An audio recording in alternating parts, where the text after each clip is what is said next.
मैंने जयकारा में ही बोला। बोलो जोर से बोलो। वासुदेव घोष का क्या है आविर्भाव? तिरुभाव क्या है? तिरुभाव है।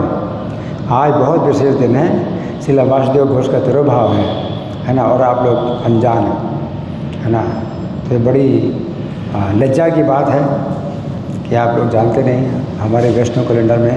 और आज उनका तिरुभाव है, आविर्भाव उनका अज्ञात है, इसलिए उनका आविर्भाव आता नहीं। तो साल में केवल एक ही दिन आता है कि हम उनको याद करें। और ऐसे दिनों में इन महापुरुषों की कृपा का द्वार खुला रहता है। डायरेक्ट मतलब हमें कृपा प्राप्त थी शिष्य परंपरा के द्वारा, लेकिन ऐसे दिनों में इनकी कृपा सीधे क्या बिना गुरु परंपरा के सीधे हमें क्या प्राप्त होती है? कृपा प्राप्त होती है। द्वार खुला हुआ है। तो वासुदेव घोष का आज तिरुभाव दिवस है। साल में केवल एक ही दिन आता है इनका, क्योंकि कई वैष्णवों के आविर्भाव तिरुभाव दोनों आते हैं, तो साल में 2 बार उनको हम याद करते हैं।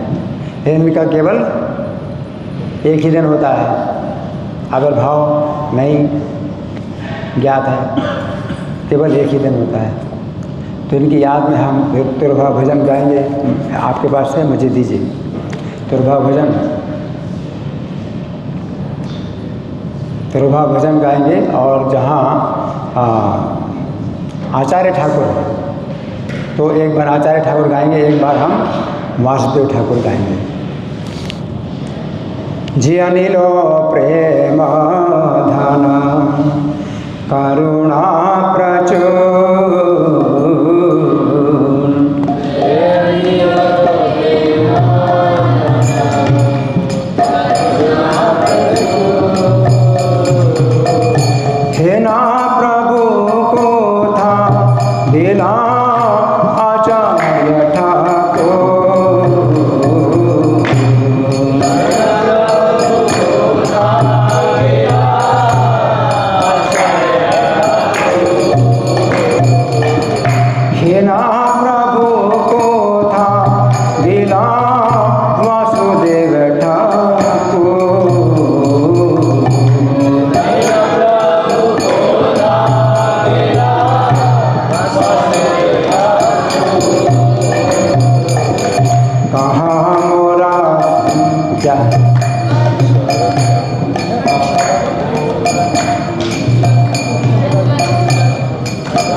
घोष प्रभाव देखिए वहाँ अवश्य की। ये जो भजन है जिसमें कि तिरुभाव हम जो है मनाते हैं, तो इसके अर्थ शब्द ऐसे हैं, जी अनिलो प्रेम धन करुणा प्रचुर। जो प्रेम धन लेकर के आए, यहाँ पर किस लिए आए? प्रेम धन लेकर के आए। और क्यों लेकर के आए? करुणा प्रचुर, प्रचुर करुणा के कारण। हे ना प्रभु को था गेला आचार्य ठाकुर। ऐसे आचार्य ठाकुर कहाँ गए? ऐसे वासुदेव ठाकुर कहाँ गए? कहाँ मोरा स्वरूप रूप, कहाँ सनातन। कहाँ मेरे स्वरूप दामोदर गोस्वामी हैं, कहाँ रूप गोस्वामी और कहाँ सनातन गोस्वामी हैं। कहाँ दास रघुनाथ पतित पावन, और पतितों को पवित्र करने वाले रघुनाथ दास गोस्वामी कहाँ हैं? कहाँ मोरा भट्ट जोग, भट्ट जोग गोपाल भट्ट गोस्वामी और रघुनाथ भट्ट गोस्वामी कहाँ है? और कहाँ कविराज, कविराज कृष्णदास कविराज कहाँ है? एक काले कोथा गेला गोरा नटराज। और एक काले अनायास कहाँ चले गए? गोरा नटराज। कौन? भगवान चैतन्य, नर्तकों के राजा। पाषाणे को तिबो माथा, मैं अपने माथे को पत्थर में फोड़ूं या अनाले पर सीबो या अग्नि में प्रवेश करूं। गौरांगा गोड़े रणधि कोथा गिले काबो, तो गुणों के भंडार गौरांग को कहाँ से प्राप्त करूं। से सब संगीत संगे जे कई लोग विलास, जितने संगी थे उन्होंने गौरांग महाप्रभु के साथ विलास किया। से संग ना पाई कांदे नरोत्तम दास, उनका संग ना पा करके नरोत्तम दास रो रहे हैं।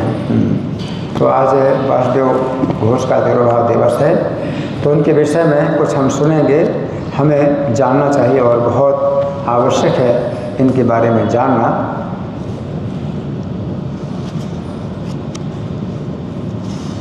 गौर गणोद्देश दीपिका में, किसमें? गौर गणोद्देश दीपिका में इनके बारे में आया है, तो बड़े ध्यान से सुनिए। कलावती रसोल्लासा गुणतुंगा ब्रजे स्थिता, श्री विशाखा कृतम गीतम गायंत स्मात तामता। तीन जो है देवियां हैं जो विशाखा जी के द्वारा रचित गीतों को गान करती हैं नित्य लीला में। भगवान की नित्य लीला में विशाखा, ललिता विशाखा मुख्य सखियाँ है ना। तो विशाखा सखी के द्वारा रचित गीतों का जो गान करने वाली हैं तीन हैं, उनकी दासियाँ हैं, विशाखा की सेविकाएँ हैं जो गान करने वाली हैं। पहली है कलावती, कौन है? पहली कलावती, दूसरी रसोल्लासा, कौन? रसोल्लासा, और तीसरी गुणतुंगा, क्या? गुणतुंगा। ये तीन जो देवियां हैं तो विशाखा के द्वारा, विशाखा सखी के द्वारा रचित गीतों को गाने वाली हैं। इनकी यही सेवा है, विशाखा सखी के द्वारा रचित गीतों को गाती हैं। गोविंद माधवानंद वासुदेव यथाक्रम, तो यथाक्रम में ये गोविंद घोष, माधव घोष और वासुदेव घोष, तीन भाई।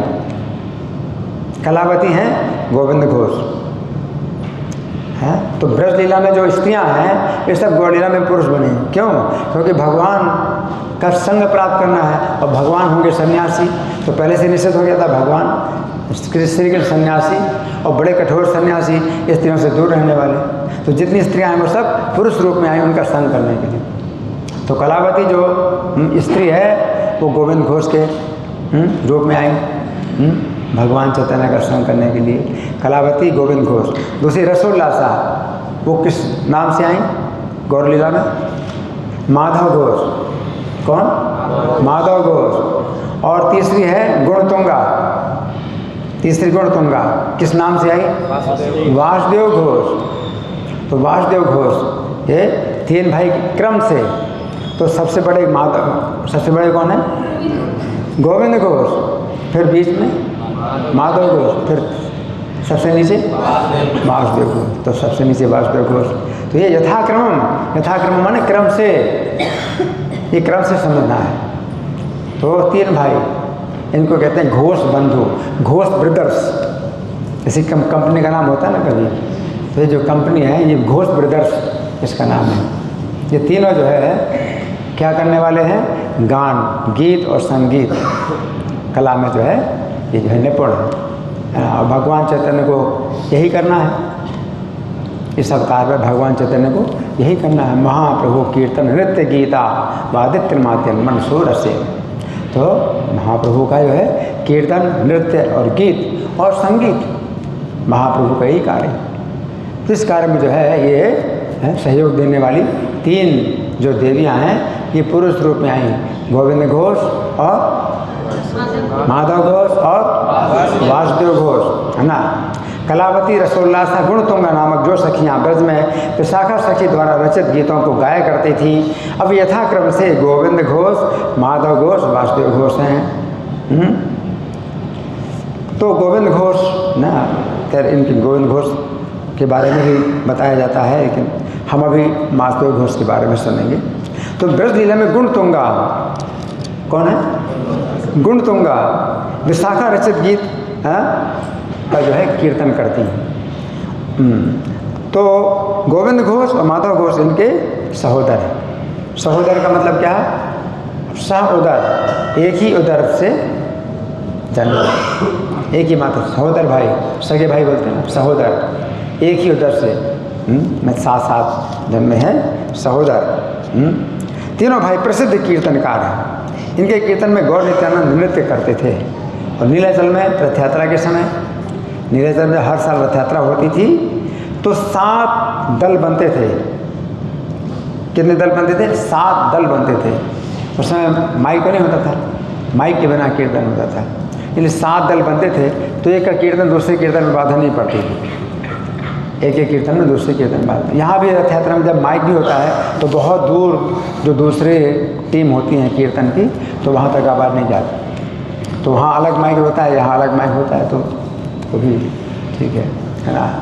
तो ये 7 जो दल होते थे, भगवान चैतन्य जो है एक एक दल में जाते थे और कीर्तन करते थे। एक बार तो ऐसा भी किया, भगवान चैतन्य एक साथ 7 दल में प्रकट हो गए। और इसको रहस्य देखा था राजा प्रताप रुद्र ने, है ना। तो और गौड़ देश में नाम प्रचार करने के लिए जब प्रभु ने नित्यानंद प्रभु को भेजा तो इन तीनों भाइयों को भी प्रभु ने उनके साथ भेजा। वासुदेव घोष जब गौर महिमा कीर्तन करते हैं तो काष्ठ पाषाण भी द्रवीभूत हो जाते हैं। वासुदेव घोष ने भी अब गीतों की रचना की है, मतलब गीतों की रचना करने वाले भी और गाने वाले भी और संगीतज्ञ सब जो है इनके द्वारा रचित गीत भी हैं। तो जब गौरांग महाप्रभु की महिमा का कीर्तन करते तो पत्थर और लकड़ी भी पिघल जाते, है ना।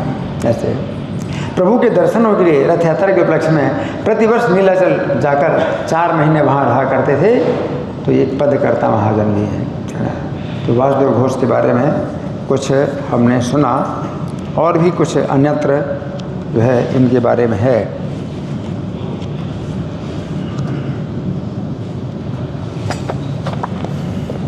अच्छा,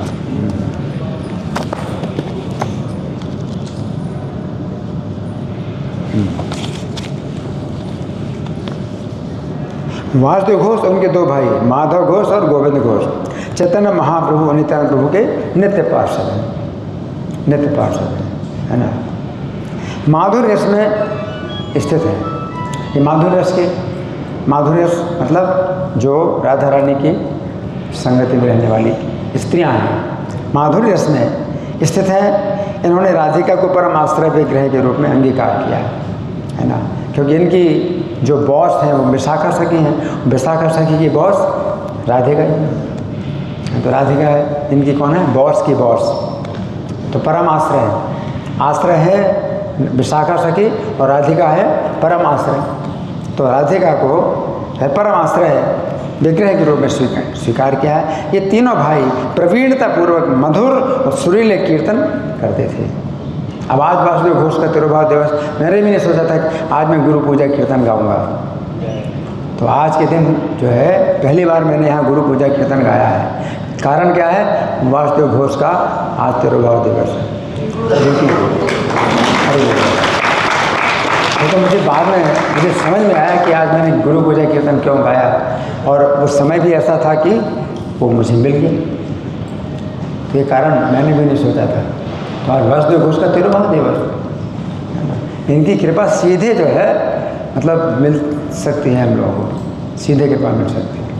गुरु परंपरा से कृपा प्राप्त होती है वो अलग है, लेकिन ऐसे दिनों में जो है इनकी कृपा का द्वार सीधे खुला हुआ है ना, वाइड ओपन, उसको बोलते हैं वाइड ओपन, मतलब पूरा खुला हुआ कृपा का द्वार है।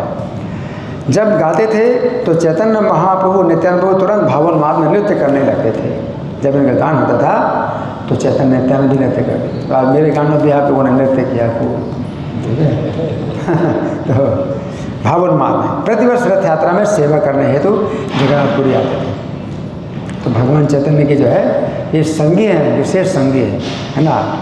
चैतन्य महाप्रभु द्वारा आयोजित 7 कीर्तन मंडलियों में एक में अगुवाई करते थे। वासुदेव घोष अपने गीत संगीत के माध्यम से बंगाल में उन्होंने प्रचार किया। गौरांग महाप्रभु के विषय में अनेक बंगाली गीत लिखे इन्होंने, बंगाली भाषा में बहुत से गीत लिखे। तो नित्य लीला में तो विशाखा के द्वारा रचित गीत गाते हैं, लेकिन गौर लीला में स्वयं भी गीतों की रचना की है। तो बंगाली भाषा में अनेक गीत लिखे हैं जो आज भी भक्तगण द्वारा गाए जाते हैं। एक गीत में भी लिखते हैं, क्या लिखते हैं, इसका अर्थ सुनिए। यदि इस कलयुग में गौर सुंदर प्रकट ना होती, ये भी सोचने वाली बात है। यदि इस कलयुग में गौर सुंदर प्रकट ना होते तो हम किस प्रकार प्राण धारण कर पाते। उन्होंने हमें सार तत्व दिया, जीवन का मंत्र, दिव्य प्रेम प्रदान किया, जिसके बिना इस जगत में रहना असंभव है। असंभव रहना क्या है, कला कला कला, हर जगह कलयुग का कला है, हर जगह कला है। तू मैं, है ना, हर जगह कलयुग जो है सबको फोड़ता है ना। पति पत्नियों को फोड़ता है, पिता माता को फोड़ता है, भाई भाई को फोड़ता है। हर जगह जो है विवाद है और झगड़ा, है ना, मतभेद, ये सब जो है हर जगह चल रहे हैं। कैसे जीते हम लोग इस कलयुग में, जगत में रहना असंभव है। चैतन्य महाप्रभु कृपा के बिना हम किस प्रकार जान पाते कि राधा रानी दिव्य प्रेम साम्राज्य की महारानी है। राधा रानी का जो है जो महिमा है, भगवान गौर हरि से ये सब प्राप्त करने के उपरांत अब हम सोचते हैं कि जीवन जीने योग्य है। ठीक है, अब जीवन जो है जीने योग्य है। अन्य भजन में ये लिखते हैं, भगवान रामचंद्र के रूप में अपनी पूर्व लीला में आप समुद्र पार लंका तक जाने के लिए पत्थरों का एक आपने सेतु बनाया था और आप बड़े विख्यात हुए। समुद्र में सेतु बनाना आज तक किसी ने नहीं बनाया। तो समुद्र में सेतु आपने बनाया राम के रूप में, तो आप बहुत विख्यात हुए, बहुत प्रसिद्ध हुए। अब इस कलयुग में आपने हरिनाम संकीर्तन रूप सेतु प्रदान किया है। भवसागर को पार करने के लिए आपने हरि नाम का सेतु तैयार किया है ना, जिसके द्वारा पंगु माने लगड़ा भी लांग जाएगा और अंधा भी लांग जाएगा। आंखें बंद करके चलो तो अभी सुरक्षित। ऐसा जो है बढ़िया जो है मजबूत पुल बनाया आपने। काय का पुल है, हरि नाम संकीर्तन का, है ना। तो हरिनाम संकीर्तन का आपने सेतु प्रदान किया है, जिसके द्वारा लंगड़ा और अंधा भी पार कर सकता है ना, भव सागर को पार कर सकता है, दिव्य परमानंद प्राप्त कर सकता है। मतलब बड़े आनंद पूर्वक पार करना है, ऐसा जो है सेतु बनाया है पक्का। हाँ, तो ये राधा माधव के नित्य निकुंज लीला में गुण तुंगा सखी हैं, इनकी समाधि 64 समाधि पीठ में विराजमान है। तो ये जो है वासुदेव घोष, एक वासुदेव दत्त है। वासुदेव दत्त जो है ये अलग है, वासुदेव घोष अलग है। तो हमारे वैष्णव कल्याण में इनका नाम आता है, वासुदेव घोष का नाम आता है, वासुदेव दत्त का नाम नहीं आता है। लेकिन वासुदेव दत्त के बारे में कुछ हम सुने तो उससे भी जो है कुछ हमें सूचना प्राप्त होगी। तो उनके बारे में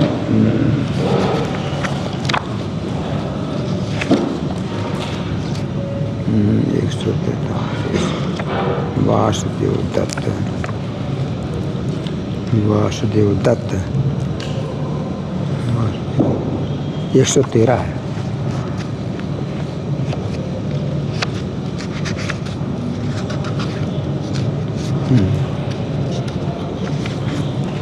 वासुदेव दत्त जो है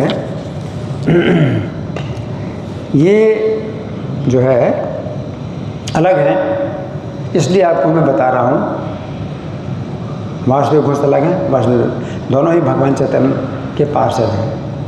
तो वासुदेव घोष की विशेषता क्या है? गीत संगीत, है ना, इनका जो है ये कार्य है ना। और वासुदेव दत्त कौन है? ये भी जो है गायक हैं, गौरांगी के गायक ये भी हैं। ब्रजस्थ है तो गायक हो जो मधुकंठे मधुव्रत, ये ब्रज लीला में पुरुष हैं। क्या है? मधुकंठ और मधुव्रत, ये गायक हैं। ये जो है गायिका हैं वासुदेव घोष, है ना। और 3 बंधु हैं, गोविंद घोष, माधव घोष, वासुदेव घोष। ये गायिकाएँ हैं ब्रज लीला में। और ये गायक हैं तो मधुकंठ और मधुव्रत ब्रज लीला में। हाँ, मुकुंद वासुदेव तो दत्तो गौरांग गायक हो, मुकुंद दत्त और वासुदेव दत्त। तो मधुकंठ जो है ये मुकुंद दत्त के रूप में गायक है, और मधुव्रत जो है वासुदेव दत्त के रूप में गायक, है ना, ये गायक। तो ये जो है विशेष रूप से संगीत शास्त्र के विशेष ज्ञाता हैं, है ना। तो इन्होंने जो है महाप्रभु के चरण पकड़ करके एक बार प्रार्थना की थी वासुदेव दत्त ने। वो वासुदेव घोष नहीं, वासुदेव दत्त ने भगवान के चरण पकड़ के प्रार्थना की थी। कौन बता सकता है क्या प्रार्थना की थी? हाँ जी, ये प्रार्थना की थी कि संसार के जितने जीव हैं सबके पाप मैं ले लूँ। हाँ, इन्होंने प्रार्थना की थी कि समस्त पाप मेरे सिर पर रखिए, मैं अनेक जन्मों तक नरकवास कर उससे भोग लूँगा, आप इन समस्त जीवों का भवरोग से नाश कर अपने चरणों में स्थान दे दीजिए। तो प्रभुपाद ने इनकी वासुदेव दत्त की विशेष सराहना की, है ना, और तुलना की, है ना। तुलना की, किससे तुलना की थी? जो ईसा मसीह हैं, जो, है ना, तो ईसा मसीह से उन्होंने तुलना की या किससे तुलना की थी? तो कुछ इसी प्रकार की बात है। तो प्रभुपाद ने कहा कि हमारे जो है ये आचार्यों की परंपरा में एक ऐसे भी वासुदेव दत्त हुए हैं जिन्होंने ये प्रार्थना की थी कि सब जीवों का उद्धार करें।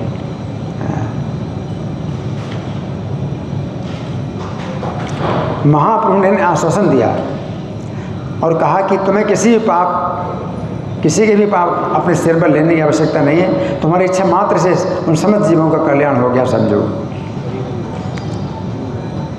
तो इस तरह से जो है इन मुकुंद दत्त की बात है। तो मैं बता रहा हूँ कि अंतर है मुकुंद दत्त और वासुदेव नहीं, सॉरी, वासुदेव घोष और वासुदेव दत्त में अंतर है, ठीक है। तो समझ लीजिए, है ना, ठीक है। इसलिए वासुदेव घोष प्रभाव तो थी महावासुदेव की। अब ये दामोदर लीला है, तो ये पूरे कार्तिक में हम इसका जो है स्मरण करते हैं, दामोदर अष्टकम का जो है गान करते हैं और झांकी भी का दर्शन करते हैं। तो उखल बंधन लीला, दामोदर लीला, ये विशेष रूप से कार्तिक में गाई जाती है और इसको याद किया जाता है। तो दामोदर लीला का वर्णन श्रीमद् भागवत में भी है, 10वें स्कंद का 9वां अध्याय उसमें भी है। और गोपाल चंपू में जीव गोस्वामी ने भी इस लीला का वर्णन किया है। तो काफ़ी विस्तृत है ये जो लीला है, काफ़ी विस्तृत है। तो मैं इसमें से आपको कुछ सुनाऊंगा, तो जितना भी समय होगा उसके अनुसार मैं आपको सुनाऊंगा। ये काफ़ी विस्तृत लीला है। तो ये जो लीला है ये किस दिन हुई? विश्वनाथ चक्रवर्ती ठाकुर ने भी कहा किस दिन हुई थी मुगल बंधन लीला? दिवाली अमावस्या, कार्तिक अमावस्या दिवाली के दिन हुई थी, है ना। और यहाँ भी गोपाल चंपू में भी ये बताया गया है। हाँ, तो ये जो लीला है ये सुना रहे हैं कौन? स्निग्ध कंठ सुना रहे हैं। कौन सुना रहे हैं? स्निग्ध कंठ सुना रहे हैं। हाँ, और कहाँ पर सुना रहे हैं? गोलोक धाम में सुना रहे हैं। कहाँ पर सुना रहे हैं? गोलोक धाम में। यहाँ से जब सब चले गए, श्री कृष्ण और जिनके जितने परिकर सब चले गए, गोलोक धाम में चले गए। तो गोलोक धाम में क्या होता है? यही होता है, और तो कुछ होता ही नहीं। और कोई चिंता नहीं है घर मकान की या खाने पीने की, सब कार्य जो है अपने आप हो जाते हैं। कुछ भी इसमें परिश्रम की आवश्यकता ही नहीं है, वहाँ कोई परिश्रम नहीं। वहाँ पर क्या है? यही है। तो दिन की सभा में जितने वैश्य गोप होते हैं वहाँ पर भी सब लीलाएँ हैं गोचारण की। भगवान कृष्ण गो में चरण करते हैं। तो ये सब जो है वैश्य गोप जितने पुरुष वर्ग हैं वो जब बैठते हैं, नंद महाराज और सब, तो वो सुनते हैं। और स्निग्धकंठ और मधुकंठ ये दो जो है क्या है? कथाकार हैं कि भगवान की कथा सुनाते हैं। रात्रि की सभा में राधा रानी और उनकी सखियाँ बैठती हैं, तो उनकी सखियाँ उनके बीच में रात्रि में जो कथा सुनाते हैं ये दोनों भाई, तो वो राधा रानी और गोपियों से संबंधित कथाएं सुनाते हैं। तो मधुर लीलाओं का वर्णन करते हैं राधा रानी और गोपियों के सभा में। और रात की सभा होती है, और जो दिन की सभा होती है तो पुरुष वर्ग जहाँ होते हैं तो वहाँ पर जो है ये लीलाएं वर्णन करते हैं। तो यहाँ पर जब आते हैं तो ये भौम लीला कहलाती है, और नित्य लीला का जो है थोड़ा सा ये नमूना है। भगवान जो है अपनी नित्य लीला का थोड़ा सा नमूना यहाँ पर दिखा देते हैं। केवल 125 वर्ष 125 वर्ष जो है कुछ भी नहीं है, नित्य लीला की तुलना में 125 वर्ष कुछ भी नहीं है। तो भगवान 125 वर्ष के लिए जो लीला करते हैं तो थोड़ा सा नमूना कि इस लीला के माध्यम से हम कहाँ जा सकते हैं? उनके नित्य लीला धाम में जा सकते हैं। वो नित्य लीला धाम, इसलिए जो वैष्णव जब शरीर छोड़ते हैं तो उनको बोलते हैं नित्य लीला प्रविष्ट। प्रभुपाद को क्या बोलते हैं? नित्य लीला प्रविष्ट, है ना। जो मायावादी लोग शरीर छोड़ते हैं तो उनको क्या कहते हैं? ब्रह्मलीन। ब्रह्मलीन, है ना। लीन और विलीन, जैसे नमक है पानी में घुल गया, ऐसे वो भी ब्रह्म में घुल गए, ब्रह्मलीन, है ना। तो उनको ब्रह्मलीन बोलते हैं। जो बड़े बड़े महात्मा हैं शरीर छोड़ दिया तो क्या हो गए? ब्रह्मलीन हो गए, है ना। अब उनकी व्यक्तिगत पहचान खत्म हो गई, विलीन हो गए। तो वैष्णव लोग इस मुक्ति को नहीं चाहते हैं, ये नरक के समान है। कैवल्यम नरकाय थे, वैष्णवों के लिए ये मुक्ति नरक के समान है ना। तो नित्य लीला में प्रविष्ट। तो विस्तृत तदनंतरम, जब भगवान कहते हैं विस्तृत तदनंतरम ततो माम ततो ज्ञाता विस्तृत तदनंतरम, तो जो मायावादी लोग व्याख्या करते हैं कि जो तत्व से मुझे जान लेते हैं तो उसमें प्रवेश कर जाते हैं। कैसे? जैसे बूंद समुद्र में प्रवेश कर गई और समुद्र बन गई। लेकिन जो भक्त लोग हैं वो क्या मानते हैं? विस्तृत तदनंतरम प्रवेश करते हैं किसमें? नित्य लीला में प्रवेश करते हैं। नित्य लीला में प्रवेश करते हैं तो उनकी अपनी विशेष पहचान होती है, उनका अपना एक कार्य होता है, अभिनय होता है ना। तो वो जो है उसमें कार्य करते हैं। तो ये जो है इसमें कार्यक्रम सब होता है, लीला है।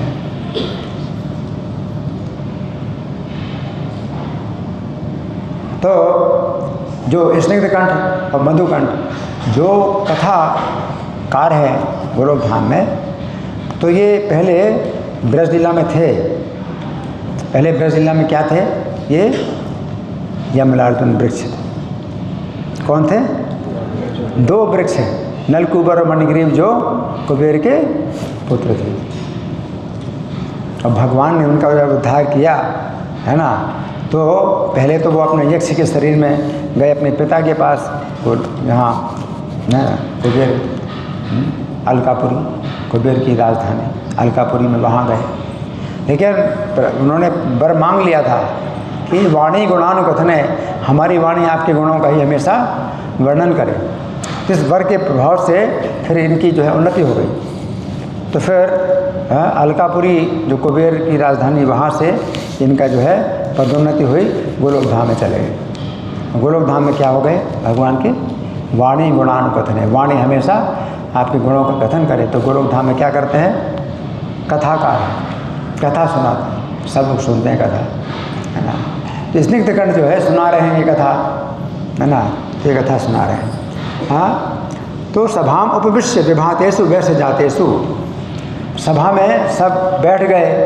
हाँ, उपविश्य है, वैश्य जातेषु, जितने भी वैश्य जाति के लोग हैं वहाँ गोलोकधाम में वैश्य जाति है। मनुष्य लीला होती है वहाँ पर भगवान, और भगवान मनुष्य के भाव में रहते हैं।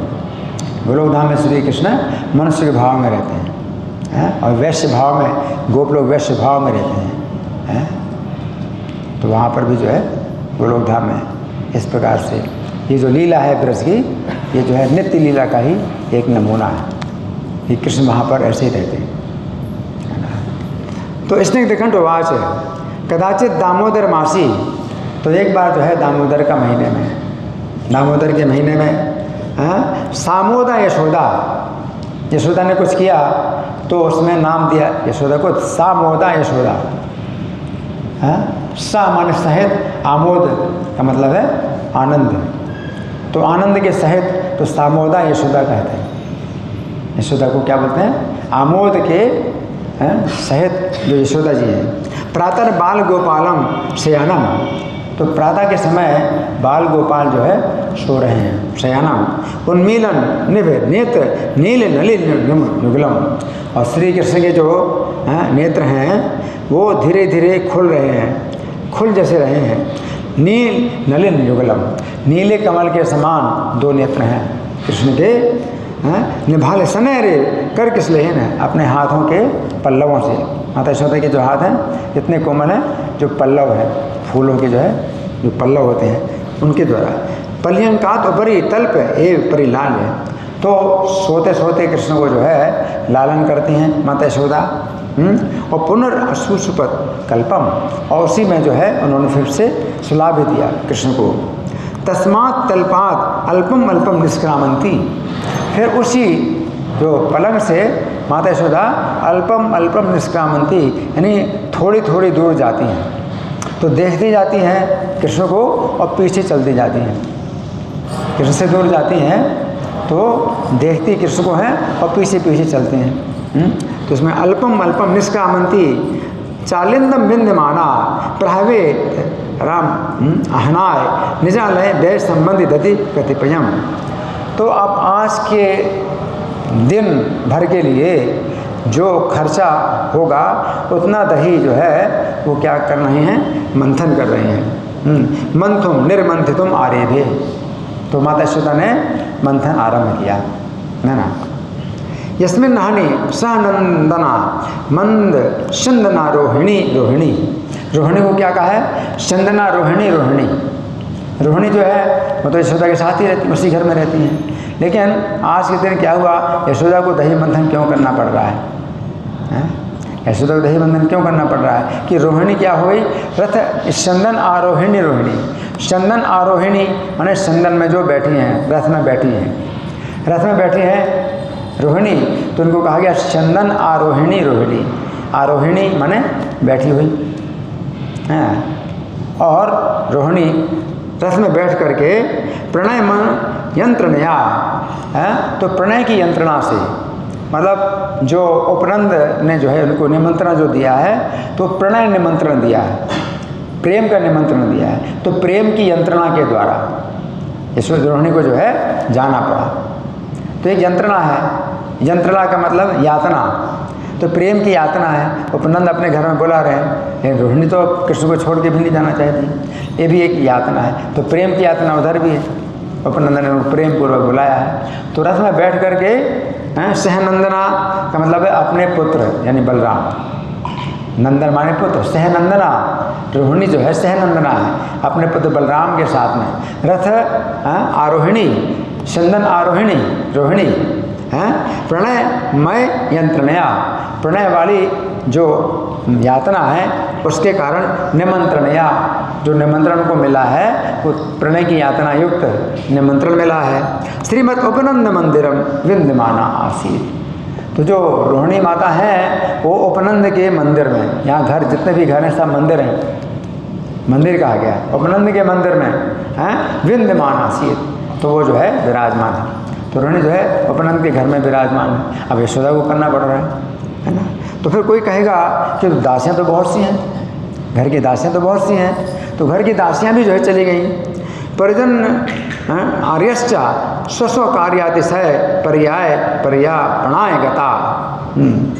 तो जो घर की दासियां हैं तो भी घर का जो है सवेरे का जितना काम था वो करके और यशोदा से आज्ञा लेकर के चली गई हैं।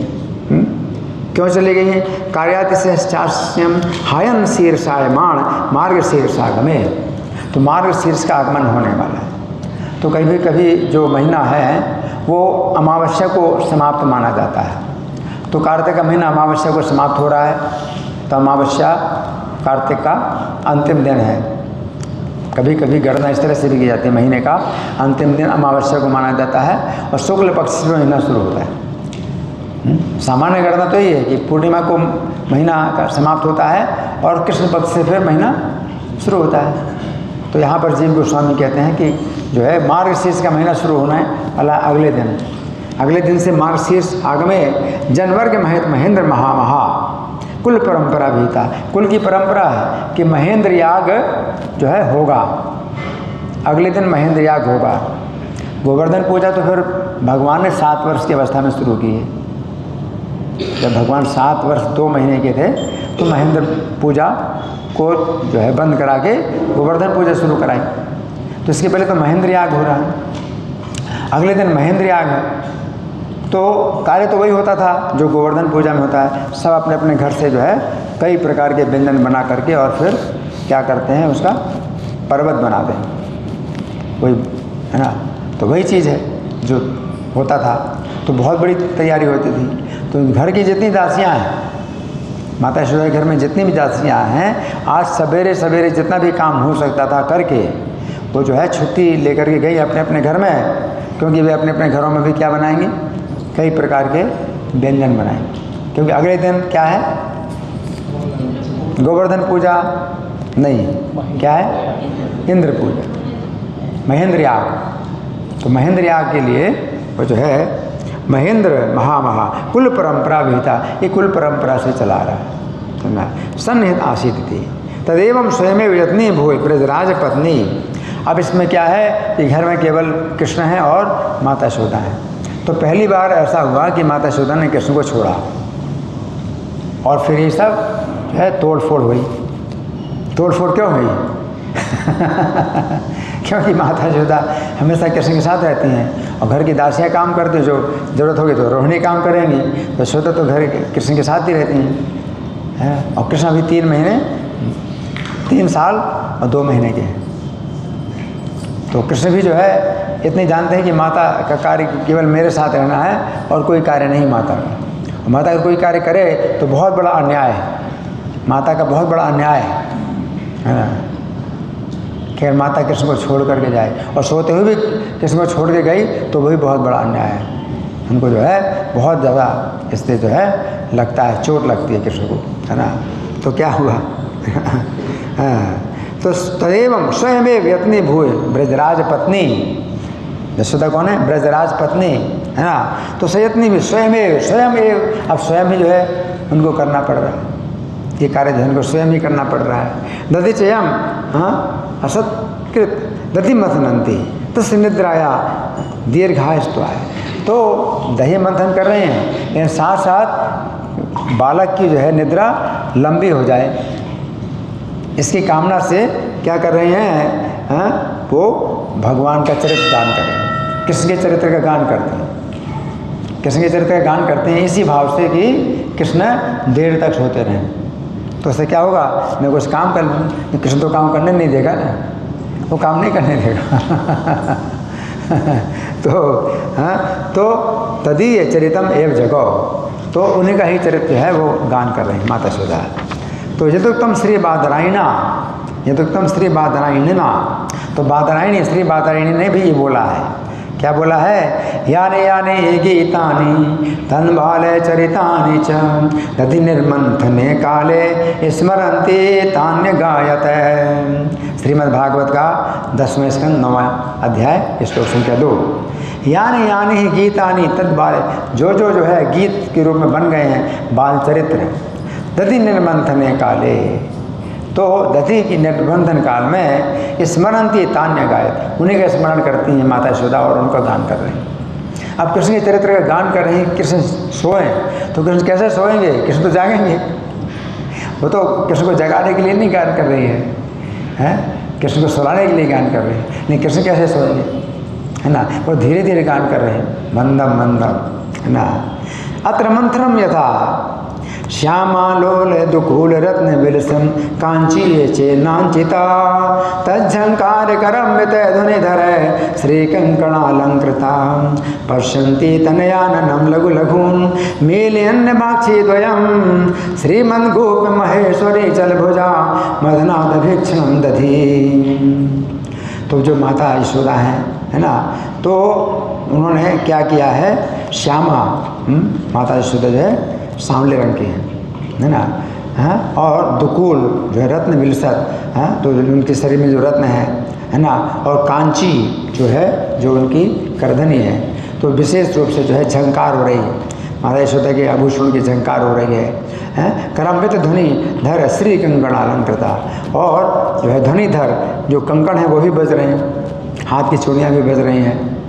पश्यन्ति तनयाननम, और अपने पुत्र का जो है मुख देखती जा रही हैं, माता यशोदा अपने पुत्र का मुख देखती जा रही हैं। पश्यन्ति तने आननम लघु लघून, लघु लघु उन्मीलियन निभाक्षित, तो छोटे छोटे जो कृष्ण के नेत्र हैं वो दोनों नेत्र जो है वो खुलने लगे, कृष्ण के नेत्र खुलने लगे, है ना। श्रीमद् गोप महेश्वरी, श्रीमद् गोप महेश्वरी, माता यशोदा क्या है, श्रीमद् गोप महेश्वरी चल भुजा मथनाद अभीक्षणमति, तो उनकी भुजाएं जो है वो गति कर रही हैं, इस प्रकार दधि मंथन कर रहे हैं। अब गान किस प्रकार से, गोकुल पति कुल तिलकम तुम असी है, कि तुम जो है गोकुल पति, गोकुल के पति कौन है, नंद महाराज, कि तुम कुल तिलक हो, उनके कुल के तिलक हो, है ना। तो कभी तिलक बोलते हैं या कभी शिरोमणि बोलते हैं, है ना। तो जो है गोप कुल के जो है तुम तिलक हो, है ना, तुम हो। कृत सुकृत ब्रज रचित सुख ब्रज नयनानंदी समी है। कृत सुकृत ब्रज, तो ब्रजवासियों ने कुछ ऐसा पुण्य किया है, सुकृत किया है, कि जिनके लिए आप जो है सुख की रचना करते हो। ब्रजवासियों ने इतना जो है पुण्य किया है जिसके कारण से उनके सुख की आप रचना करते हो। ब्रज नयना आनंद समी, और ब्रज के जो है नयनों को आनंद देने वाले हो।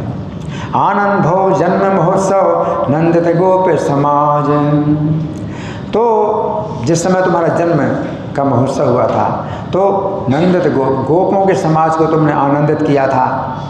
पूतनिका मृति नव मंगल कृति बलियत गोकुल राज, और पूतनिका यानी पूतना को पूतनिका भी बोलते हैं, पूतनिका मृति, तुम पूतना की मृत्यु का जो है मंगल कार्य आपने किया, आपने जो है बहुत मंगल कार्य किया। पूतना की जो मृत्यु हुई तो नव मंगल कृति वलियत गोकुल राज, और गोकुल राज को जो है तुमने बहुत बड़ा कर दिया, बहुत महान बना दिया। क्यों?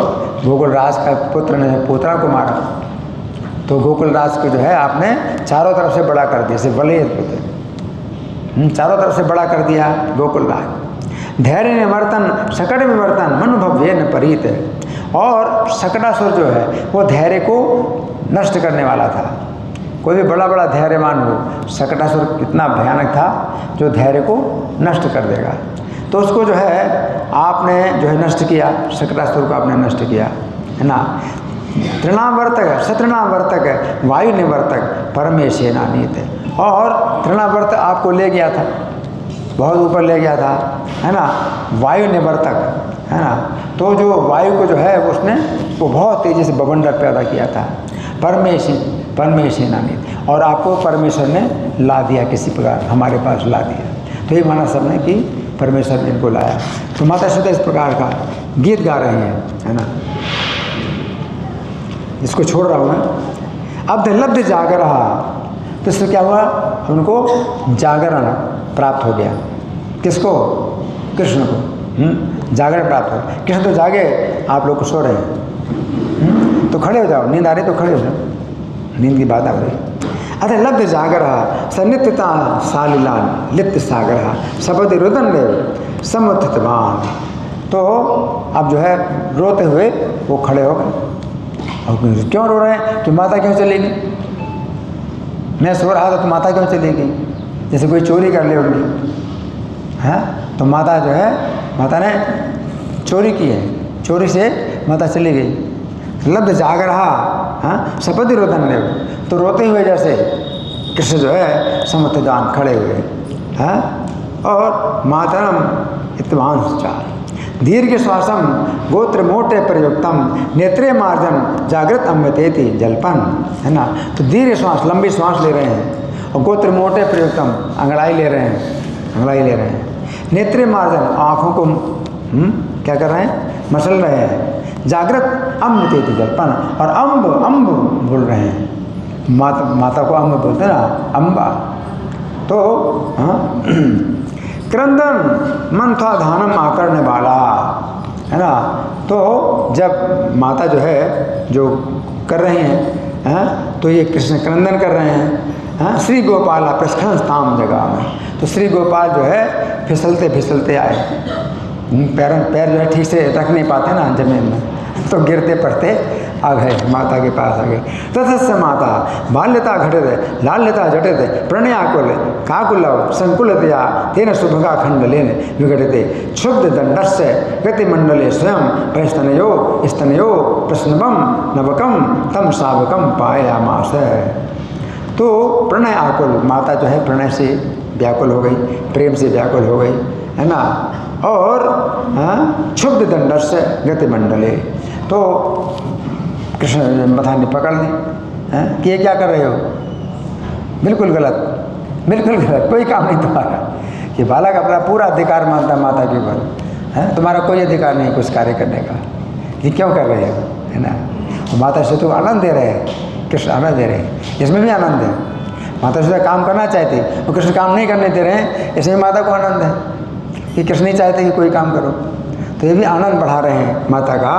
तो गुस्सा भी दिखा रहे हैं, तो प्रेम का गुस्सा दिखा रहे हैं, उसमें आनंद है, माता से आनंद आ रहा है, हैं। और स्तनयो हाँ प्रश्नवम, तो जो स्तन से दूध प्रेम के कारण बह ही रहा था, तो माता सुधा जो है उनको पिलाने लगी। तम शावकम काम है, अपने बच्चे को पिलाने लगी। पयोवर्ष धारा भीर वर्षा वन मेदुरश्रिया तस्या पयोधरे सुष्टु कृष्णश्चातकताम गतः। तो जो माता यशोदा के स्तन से जो दूध निकल रहा है, वो जैसे बादल से वर्षा हो पानी की, ऐसे दूध बरस रहा है ना। तो जो है माता यशोदा तो जो है वर्षा के बादल जैसी हैं, और तस्या पयोधरे सुष्टु, और कृष्ण जो है उनका जो दूध स्तन पी रहे हैं वो चातक की तरह पी रहे हैं। चातक जो है कभी तृप्त नहीं होता, वर्षा के जल से चातक कभी तृप्त नहीं होता, और कुछ चातक जो है पानी पीता नहीं, वर्षा का ही जल पीता है। तो चातक जैसे कृष्ण चातक की तरह हैं, जो कि तृप्त नहीं हो रहे हैं, और जो है माता का जो स्तन है बादल की तरह है, वो जो है वर्षा हो रही है लगातार। सातत्र गर्धे नार्धे तेन पीते धन्य स्तने नेत्रांतर गृहांतर रस संतप्यमान पया, है ना। अब माता यशोदा जो है क्या देखती है कि एक दूसरा घर है जो कि सामने नहीं, मतलब दूध कई दूध रखे हुए हैं, दूसरे घर में कई दूध रखे हुए हैं, लेकिन वो नेत्रों की ओट में है, सामने नहीं, क्योंकि दूसरा घर है तो घर में जाना पड़ेगा, और कई दूध रखे हुए हैं उसमें। तो माता यशोदा जो है क्या करती हैं कि यह द्रुतवती द्रव गमने तस्य पतन भीतिया। अब वो जल्दी से अगर जाएंगी माता यशोदा कृष्ण को लेके, तो कृष्ण गिर सकते हैं, तो कृष्ण पतन भीतिया, तो कृष्ण का पतन हो जाए, गिर जाएंगे, इस भय से न चातम गृहीत्वा गतवती, तो बालक को नहीं लिया और चले गए।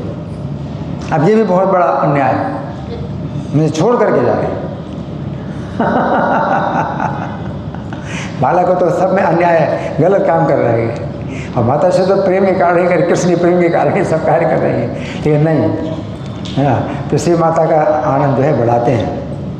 अब मधुकंठ का, अब मधुकंठ ने कहा, स्निग्धकंठ ने इतनी कथा सुनाई कि माता यशोदा जो है कृष्ण को ना लेकर के चली गई, दूध की उफान को शांत करने के लिए चली गई। तो मधुकंठ ने प्रश्न किया, मधुकंठ ने प्रश्न किया, मधुकंठ ने कहा किम इत्थम आथ, ये तुम ऐसा कैसे बता रहे हो, इसने तो उनको टोक दिया मधुकंठ ने कि तुम ऐसा कैसे बता रहे हो। तावन मात्राएं तस्या कथम चित्श्याम गात्रा बालपुत्रा अन्यत्र यात्रा युक्ति पात्र ताम। तो माता यशोदा के लिए कहाँ तक उचित है कि अपने बालक को छोड़ करके दूसरे काम के लिए जाएं? ये कहाँ तक उचित है? माता यशोदा का तो प्रेम इतना है, असीमित है कृष्ण के प्रति, तो ये कहाँ तक संभव है कि माता यशोदा कृष्ण को छोड़ करके जाए? हाँ, सही वत्सल नामा अच्छता भागुपमा, तो वो तो वत्सलता की मूर्ति है माता यशोदा। स्निग्धकंठा समा, इसमें गुरु, तो हे बड़े भाई, स्निग्धकंठ छोटे हैं और मधुकंठ बड़े हैं, तो स्निग्धकंठ का हे बड़े भाई गुरु पुरोवधीताम यद वात्सल्य विलास खलवैष्णव। तो ये जो है पहले से बताया कि माता यशोदा जो भी कार्य करते हैं वो कृष्ण के प्रेम के कारण ही करते हैं। मधुकंठ ने कहा कैसे? स्निग्धकंठ ने कहा तथा ही ये गेह गेदाधीन स्तम विनाश तमित प्रायाण मन्यंते, इसमें कि जो घर है और घर की जितनी सामग्री वो सब कृष्ण के ही लिए है। ब्रजवासियों का जो है, जो घर भी है और परिवार भी है, सब कृष्ण की सुख के लिए है, उनका तो सब कुछ उनके लिए है ना। तो ते तज्जन्म आरभ्य तन ममतामय ममता एवताभ्याम, तो जन्म से, कृष्ण के जन्म से ही सबकी ममता जो है कृष्ण के प्रति इतनी ज़्यादा है ना। तो यद धामार्थ सुहृत प्रियात्म तनय प्राणाश्यास तत्कृते इति ब्रह्मवाक्य, ब्रह्मा ने भी ये वचन कहा है क्या कि उनका जो घर है, संपत्ति है, सुहृत है और पत्नी है और अपने बच्चे हैं, सब तुम्हारी प्रसन्नता के ही लिए हैं। ब्रजवासियों के सब कुछ प्रसन्नता के लिए है। इति ब्रह्मवाक्य, ये ब्रह्मवाक्य है। ब्रजमात्र श्यापी तथा श्रूयते तमत्तव्यवती इदम च मुग्धम दुग्धम दधि चा तदधिकम तत्प्रधानता वधिक से वेति सब विशेषत्यागम्य थे। तो वो कृष्ण की जो है के लिए ही वो दूध है, तो इसलिए वो जो है कृष्ण को छोड़ करके जाती हैं कृष्ण की सेवा के लिए। तो वो उनका प्रेमी है, कृष्ण के प्रति प्रेमी है कि कृष्ण को छोड़ करके भी कृष्ण की सेवा के लिए वो जा रहे हैं, है ना। तो वो कह रहे हैं कि स्निग्धकंठ बोल रहे हैं तदेव सत्य तस्या सेयम भावना क्लेशम थी विषय स्पृह्यमाणाम नाना निजगृह क्रियाम सांप्रतम न जाना थी किंतु देह गेहादिका सोयम बालक इति दयनीय, उनका देह है और शरीर और घर है सब कुछ, है ना। तो ये बालक है ना। तो सोयम विधस्ने हवि विधि विधि तैरे बोधम अवशिष्यते, है ना। तो ये ब्रजवासी मेरा लालन ही कर रहे हैं ऐसा मानते। कृष्ण भी डांट फटकार पाते हैं, अगर ब्रजवासी डांट फटकार करते हैं तो कृष्ण जो है क्या कहते हैं कि मेरा लालन कर रहे हैं। अगर माता यशोदा भी किसी को डांटेंगे फटकारे तो कृष्ण भी मानते हैं क्या कि मेरा ये लालन करे, मैं उसको प्यार कर रहे हैं, क्योंकि प्रेम के कारण ही फटकारते हैं, ऐसा मानते हैं। तो माता पिता की डांट फटकार भी बालक के लालन पालन के अंतर्गत मानी जाती है। अतः निरंतर लालन पालन की कथा को और कहाँ तक कहें, है ना। स्नेहता क्वचन रुट प्रजायते, स्नेह के कारण कभी कभी क्रोध उत्पन्न हो जाता है। स्नेह के कारण है, जिसका हम पोषण कर रहे हैं उसके ऊपर क्रोध उत्पन्न होता है, किंतु भाई क्रोध स्नेह को बढ़ाने वाला ही होता है। वो गुस्सा भी जो आता है स्नेह के कारण, उस गुस्से से स्नेह और बढ़ जाता है, स्नेह को बढ़ाने वाला होता है गुस्सा, है ना। तो इस प्रकार से माता और पुत्र दोनों आपस के हितकारी हैं, एक दूसरे को सुख देने वाले। माता और पुत्र दोनों एक दूसरे को हित सुखकारी हैं। इन दोनों का चरित्र सुनो।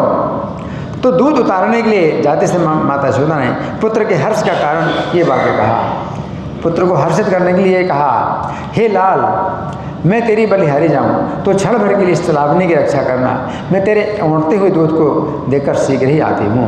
क्षणम तामन मंथन गरगरी रक्षताब, एक क्षण के लिए मंथन की गगरी की रक्षा करो, है एक क्षण के लिए। एक क्षण कितना होता है?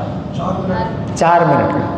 हाँ, एक क्षण के लिए मंथन की गरगरी की रक्षा करो, जो मैं मंथन कर रही हूँ इसकी तुम रक्षा करो, है। और तदीयम पयो वीक्ष है, तुम्हारा ही दूध को देख करके मैं जो है यावत व्रत अहम आयामी, तो यथाशीघ्र आऊँगी, यथाशीघ्र आऊँगी, ऐसा तो माता जो है बालक को छोड़कर नदी मंथन करने के स्थान से शीघ्र ही चली गई और दूध उतारने वाले उस स्थान से आ भी गई। उस समय उसके दोनों स्तन वात्सल्य स्नेह से बरस रहे। माता जो है स्तन तो अब जो है छुड़ा लिया कृष्ण से, स्तन की वर्षा हो रही, दूध की वर्षा हो रही रास्ते में दूध गिर रहा है ना। और उनके वस्त्र को भिगो करके, माता के वस्त्र को भिगो करके स्तन का दूध जो है रास्ते में भी गिर रहा है और पूरा रास्ता क्या हो गया, गीला हो गया है ना। तो इस समय जो है आकाशवाणी, अब उसमें आकाशवाणी हुई। क्या आकाशवाणी हुई? हाँ, इस बालक को जो है भूखा छोड़ करके तुम जो है चली गई। हाँ, तो उस बालक को तो तुम जो है छोड़ करके तुमने उफनते हुए दूध को तो शांत कर दिया। बालक को छोड़ करके तुमने उफनते हुए दूध को शांत कर दिया, उससे तुम्हारे बालक में उफान आ गया। दूध उफन रहा था तो उसको तो तुमने शांत कर दिया, अब जो है बालक में जो उफान आ गई है तो उसको जब शांत करोगे तब तुम्हारी चतुराई देखी जाएगी। ये आकाशवाणी हुई है ना। हाँ, और आकाशवाणी ये भी हुई कि तुम्हारे पुत्र ने जो है वो चलावनी को जो है तोड़ दिया है और माखन ना पा करके छींके पर धरा हुआ जो ताजा माखन मिल गया है, उसने प्रयत्नपूर्वक वो माखन प्राप्त कर लिया है। शिशु मधु कृदित छुन मधु सिद्धम पिपासन सरसिज मुकुलाधच्छेद माचर्य पश्यन, है ना। इस प्रकार आकाशवाणी को सुन करके माता सुधा हंस पड़ी। माता जिस तो हंसी आ गई और जो है जो छाछ जो मतलब फैल गया था तो उससे जो है लग जाने से चोरी के चिन्ह भी जो है स्पष्ट दिखाई दे रहे हैं बालक के। वो चोरी के चिन्ह जो है स्पष्ट दिखाई दे रहे हैं कि बालक जो है जब चला तो पूरा जो है जो छाछ से भीगे हुए चरण थे। चरण चिन्ह को देख करके किसी दूसरे उपाय से दरवाजे के केवाड़ों को खोलकर यशोदा जी ने फिर ये कार्य किया, है ना। तो क्या हुआ, दरवाजे को जो है कैसे माता यशोदा अंदर आई, दूसरे घर में कृष्ण चले गए। दूसरे घर में ताला लगा था और ताला लगा हुआ तो भी कृष्ण चले गए अंदर। कि पहले के जो दरवाजे होते थे बड़े मोटे दरवाजे होते थे, है ना, और सांकल लगाने के बाद भी बहुत बड़ा गैप रहता था उसमें, बच्चा निकल जाएगा आ जाएगा। तो उसमें एक जो है वो होता है लकड़ी का एक टुकड़ा होता है, बीच में फंसा देते हैं, है ना। तो उसको क्या बोलते हैं मुझे याद नहीं आ रहा, लकड़ी का टुकड़ा। तो वो जो है क्या हुआ है कि वो जो है कृष्ण ने उसको हटा लिया और अंदर चले गए, है ना। और जो चाबी थी लगी थी, ताला लगा, चाबी वहाँ जो टंगी थी उसको फेंक भी दिया कि माता यशोदा जो है ताला खोल के ही आ पाएगी, वो तो आ नहीं सकती उस छोटे गैप के अंदर से। तो चाबी फेंक दी और अंदर चले गए कृष्ण, है ना। तो इस प्रकार से जो है कृष्ण जब चले गए, है ना, तो अब माता मुझे देख लेगी और वो जो है एक जो चारपाई थी वो जो है दीवार के सहारे टिकी थी, तो उसके ऊपर चढ़ करके, चारपाई के ऊपर चढ़ करके और जो उखल है उसके ऊपर चढ़े, उखल पर चढ़ करके जो छींका है उसको पा लिया और उससे जो है मक्खन अब कृष्ण खा रहे हैं, है ना। तो अब कृष्ण जो है जो कर रहे हैं तो उसमें क्या है, उनके नेत्र बड़े चंचल हैं, बहुत चंचल हैं। क्यों कि माता आ जाएगी शायद, माता फिर भी कहीं आ ना जाए, तो नेत्र बहुत चंचल है। तो उनके चंचल जो है कानों तक जा रहे हैं नेत्र, दोनों कानों तक जा रहे हैं नेत्र, है ना। इस प्रकार से मैंने माखन चुराया है, माता मुझे देख लेगी, हैं, तो फिर क्या होगा। हाँ, अपने दोनों नेत्रों को बार बार दोनों कानों तक ले जा रहे हैं कि माता जिस मार्ग से आ रही है नेत्र और कान दोनों उसी में लगे हुए हैं। चोर जब चोरी करता है ना, तो जो चोरी कर रहा है उसमें उसका ध्यान नहीं होता, ध्यान होता है कोई आ तो नहीं रहा, तो किस रास्ते से कोई आ रहा है, तो जो है मतलब सब पूरे कानों तक जो है उनके नेत्र जा रहे हैं, है ना। और बलपूर्वक उखल को औंधा करके अधोमुखी कृत्य बलात् उलूखलम, बलपूर्वक उखल को औंधा करके ऊपर बैठ करके चंचल नयन हो, है ना, चंचल एक क्षणम तस्य निमिष से तस्योपरि, उसके ऊपर जो है बैठ गए और चंचल एक क्षणम, नेत्र बहुत चंचल है। कीशाय सर्पिर तम प्रसु सुतम, तो माता यशोदा ने अब देखा तो क्या देखा, कीशा, कीश बोलते हैं बंदर को, कीश की साय सर्पिड़तम, मक्खन जो है बंदर को दे रहे हैं। तो सुश्रुतम, तो माता ने अपने पुत्र को देखा। वीक्ष स्मितम प्राप्त तथा च विस्मितम, तो माता सुधा हंसने लगी और साथ साथ विस्मित भी हो गई कि कितना दिमाग लगाया, और छींके तक जो है पाने के लिए, छींका पाने के लिए कितना दिमाग लगाया बालक में। तो विस्मित भी हो रहे हैं और उनको हंसी भी आ रही है। तो फिर गूढ़ प्रतस्थे कृतमोसमात्मजम, है ना, तो जो है अब गुप्त रूप से जो है माता चली, और कृष्ण भी माता को दूर से देख करके दौड़े, है ना। तो चोर के सैकड़ों नेत्र होते हैं, चोर के सैकड़ों नेत्र होते हैं, है ना। तो माता तो सोचती है कृष्ण ना देख पाए, है ना, वो इस प्रकार से जा रही है कृष्ण ना देख पाए, तो बिल्कुल धीरे धीरे जा रही हैं, है ना। लेकिन चोर के सैकड़ों नेत्र होते हैं, है ना। तो चोर के सैकड़ों नेत्र होते हैं, है ना। प्रसिद्धि रेशा खलु लोकदासतम दिशोर्मतम हर तरी द्वयम, परंतु जो मालिक होते हैं उसके तो 2 ही नेत्र हैं, माता यशोदा के तो 2 ही नेत्र हैं और कृष्ण के 100 नेत्र हैं। तो वो जो है देख लिया, और जब देख लिया तो क्या हुआ, भागे कृष्ण भागे, है ना। तो कहते हैं उलूखलात धाव मानो, है ना, उलूखल से जो है दौड़े, मतलब कूद करके दौड़े, है ना। तो जो बानर था, सखलु तृप्ता शाखा मृगस्तु, शाखा मृग बोलते हैं बंदर को, शाखा मृगस्तु नवनीता नाम तृप्ता, तो कृष्ण के द्वारा दिए माखन से तृप्त भी हो गया था बंदर। पटवेष्टित यष्टिमेताम दृष्टवा, और माता जो है जो छड़ी लेके आ रही थी, बैत उनके हाथ में था, तो वो जो है कपड़े से ढका था। ये बंदर भी चालाक था, समझ गया कि कपड़े से ढका हुआ है, माता के हाथ में क्या है, बैत है और कपड़े से ढका हुआ है, तो भाग गया तुरंत, समझ गया कि बैत है माता के हाथ में, है ना। तो शीघ्र ही वृक्ष शाखा में चढ़ गया, वो खिड़की से जो है उछल करके पेड़ की शाखा में चढ़ गया, है ना। तो निरंतर दौड़ते हुए पुत्र के पीछे पीछे माता भी दौड़ पड़ी। अब वो निरंतर दौड़ रहे हैं, माता दौड़ पड़ी। तो दौड़ते समय उनके केश पास से पुष्पों की वृष्टि का विस्तार हो गया, माता की जो है फूल की जो है वर्षा होने लगी, और बोली, अरे चोर राज, हे चोरों के राजा, हे चोरों के राजा, तू कहाँ जा रहा है। ये बात सुन करके हंसी के द्वारा बालक का सौंदर्य और बढ़ गया, बालक हंस रहा है तो सौंदर्य और बढ़ गया। ऐसे अपने बालक को पकड़ने के लिए शीघ्रतापूर्वक पास में होकर दौड़ती हुई माता दौड़ते हुए पुत्र को ना प्राप्त कर सकी। तो पास में ही दौड़ रही है, कृष्ण के पास ही दौड़ रही है, कृष्ण ऐसे नहीं तेज दौड़ रहे हैं कि माता सोचा अभी इतना दूर चला गया। तो माता को दौड़ाने के लिए कृष्ण कैसे दौड़ रहे हैं, बिल्कुल पास में दौड़ रहे हैं, जैसे कि माता सोचती है अब तो मैं पकड़ लूँगी। तो पास में ही दौड़ते हुए पुत्र को ना प्राप्त कर सकी, है ना। तो फिर अब कृष्ण सोचते हैं कि दरवाज़ा कौन से कई दरवाजे हैं, कौन से दरवाजे से बाहर निकले। तो कौन सा दरवाज़ा जिससे माता नहीं जाती कभी, वो दरवाज़ा क्या है, वो दरवाज़ा है मेन रोड का, जहाँ पुरुष लोग चलते हैं ना। तो वो दरवाज़ा माता के जाने का नहीं है। तो कृष्ण लोग क्या करते हैं, उसी दरवाजे से बाहर निकलते हैं कि माता नहीं आएगी इस दरवाजे से, है ना। तो वो पुर का दरवाज़ा है, मतलब पूरा नगर का दरवाज़ा है ना। तो ये पुर का दरवाज़ा जो है माता के जाने का नहीं। अतः पुर द्वारम न मातुर गमन द्वारम इति, माता का जो है गमन द्वार नहीं है, माता इस द्वार से कभी नहीं बाहर जाती, है ना। मत्वा पलायन गृहीलस, तो ये मान करके कृष्ण जो है मतलब भाग रहे हैं, है ना। पर जननी तू तदानी तत्रा जनताम जानती, पर तो उस समय माता ने भी देखा कि सड़क में निर्जन है, इस समय सवेरे सवेरे कोई सड़क में नहीं आ रहा है। तो जब निर्जनता है जानती अजनताम जानती तत्तमे वानुयात, तो उसी दरवाजे से निकल गई माता यशोदा भी निकल पड़ी पकड़ने के लिए, है ना। अब पीछे को ना देखते हुए कृष्ण भाग रहे हैं।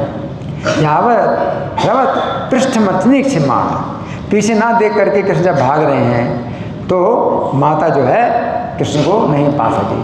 पृथ्वी जनन्या, माता तो मोटी है, माता मोटे शरीर वाली है, स्थूल शरीर में ज़्यादा दौड़ नहीं पाती माता। तो पृथ्वी जनन्या न लेभे तो कृष्ण को नहीं प्राप्त हुई। यदा भयात वीक्षितवान स पश्चात, जब भयपूर्वक देखा पीछे आ रही माता, जब भयपूर्वक देखा क्या कि माता तो पकड़ लेंगे, तो पकड़े गए। अगर भाग रहे हैं और आगे पीछे नहीं देख रहे हैं, भाग रहे हैं, तो माता नहीं पकड़ सकती। और जब भयपूर्वक देखते हैं माता को ये तो पकड़ लेगी मुझे, तो मतलब वो खुद ही पकड़वाना चाहते हैं, है ना। तो भयपूर्वक जो है जब देखा पीछे माता की तरफ, तो क्या हुआ, हाँ, तस्यातयासो जग्रहे करे, हाथ से पकड़ लिया माता ने, माता ने हाथ से पकड़ लिया। हाँ, फिर अब माता ने जो है कृष्ण से, हाँ, 4 जो है आरोप लगाए कृष्ण के ऊपर, और कृष्ण जो है सब आरोपों का खंडन करते हैं। माता ने कृष्ण के ऊपर 4 आरोप लगाए, और प्रत्येक आरोप का कृष्ण खंडन करते हैं। वो माता का भी आनंद बढ़ रहा है, तो माता की बात का खंडन करते हैं। तो पहले क्या है, तथा संभ्रम बेहस्य, तो माता जो है हंसी, और सहर्ष मुच्यताम, दम्भश्च मुच्यताम, ये अपना दिखावा छोड़ो, तुम जो है बहुत दिखा रहे हो, दिखावा छोड़ो, है ना। तो माता क्या कहती हैं, अपना रहस्य कहो। हाँ, तो पुत्र ने कहा, पुत्र ने क्या कहा, है कि तुम जो है, माता ने कहा कि तुम जो है नंद महाराज के पुत्र हो। किसके पुत्र हो? नंद महाराज के पुत्र हो, है ना। गोकुल के जो राजा हैं उनका पुत्र होकर के चोरी करे, हैं, तो ये तो बड़ी लज्जा की बात है, तो बड़ी लज्जा की बात है। तो कृष्ण क्या कहते हैं, कृष्ण कहते हैं कि माता हमारे घर में चोरों का क्या काम, हमारे घर में चोरों का क्या काम, चोर तो होंगे तुम्हारे पिता के घर में। कृष्ण क्या कहा, चोर तो होंगे तुम्हारे पिता के घर में, हमारे घर में चोरों का, तो हमारा घर है, हमारे पिता का घर है, तो अगर कोई चीज़ मैं लेता हूँ तो यह चोरी मानी जाएगी। तुम्हारा घर नहीं है, हमारे पिता का घर, हमारे बाप का घर है, तुम्हारे बाप का घर नहीं है। तुम्हारे पिता के घर में अगर मैं कहूँ जाऊँगा तो चोर माना जाऊँगा, तो तुम्हारे पिता के घर में तो नहीं कर रहा, मेरे पिता का घर है ना, मेरा घर है, तो हमारे घर में जो है चोरों का क्या काम। तो कृष्ण ने कहा हमारे घर में चोरों का क्या काम, है ना। तो माता जो है अब निरुत्तर हो, अब माता के पास कोई उत्तर नहीं तो चोरी का जो आरोप है खंडन कर दिया, पूरी तरह से खंडन कर दिया, है ना। तो फिर माता ने कहा कि तू फिर चोर की तरह भागा क्यों, अगर तू चोर नहीं तो चोर की तरह भागा क्यों। तो कृष्ण ने क्या कहा, कृष्ण ने कहा कि जब तेरे हाथ में लठिया को देख करके मैं भाग रहा था, तो मैं तो भागूंगा, तेरे हाथ में लठिया को देख कर मैं भाग रहा, तो तू क्यों भागी मेरे पीछे। तो पूरा दोस्तों को माता के ऊपर लगा दिया, तेरे हाथ में लठिया देख करके मैं भाग रहा था, तो फिर मेरे पीछे क्यों भागी। तो कृष्ण माता से ये तू क्यों भागा, तो कृष्ण कहते तू क्यों भागी मेरे पीछे मैं तो भागूंगा जो दोष है वो पूरा का पूरा माता के ऊपर लगा दिया कि तुम क्यों भागे, तेरे हाथ में लठी देख के मैं भाग रहा हूँ, तो मुझे तो भागना ही पड़ेगा। कृष्ण कहते हैं कि तू क्यों भागी, है ना। फिर माता जो है फिर पूछती है,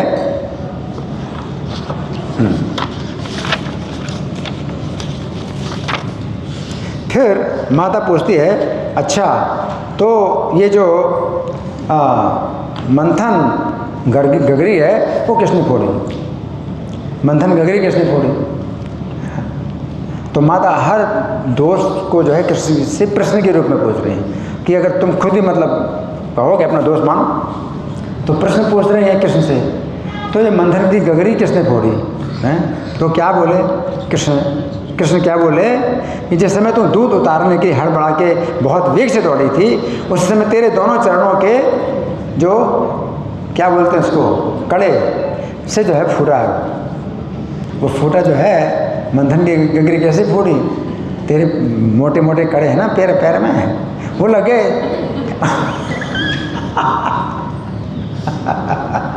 तो बातों को भड़ाने में बहुत चालाक है ना। और फोड़ा कैसे था, वो जो बट्टा होता है ना सिल बट्टा, वो सिल का बट्टा वही रखा था, तो बट्टा सिल की वजह से उठा करके मारा तो फोड़ दिया।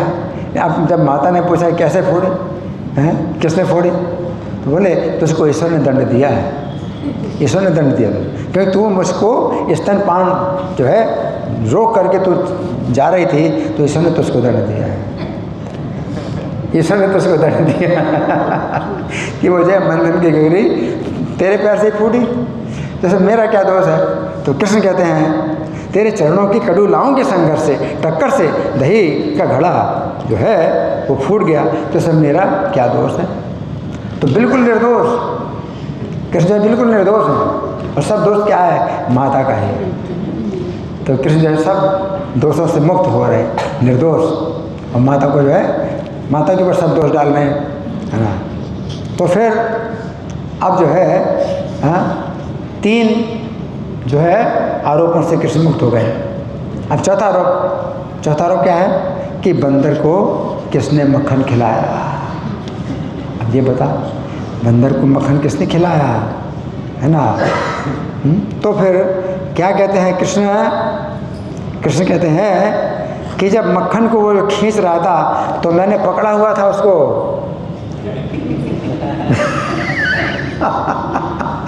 मैंने पकड़, तो मैं रक्षा कर रहा था मक्खन की वो खींच रहा था और मैं पकड़े हुए था, तो मैं तो रक्षा कर रहा था मक्खन की कृष्ण जो है पूरी तरह से युक्तियों को भिड़ा करके अपने को जो निर्दोष सिद्ध करते हैं, है ना। तो माता जो है और फिर भी तू निर्दयतापूर्वक मेरे पीछे दौड़ी,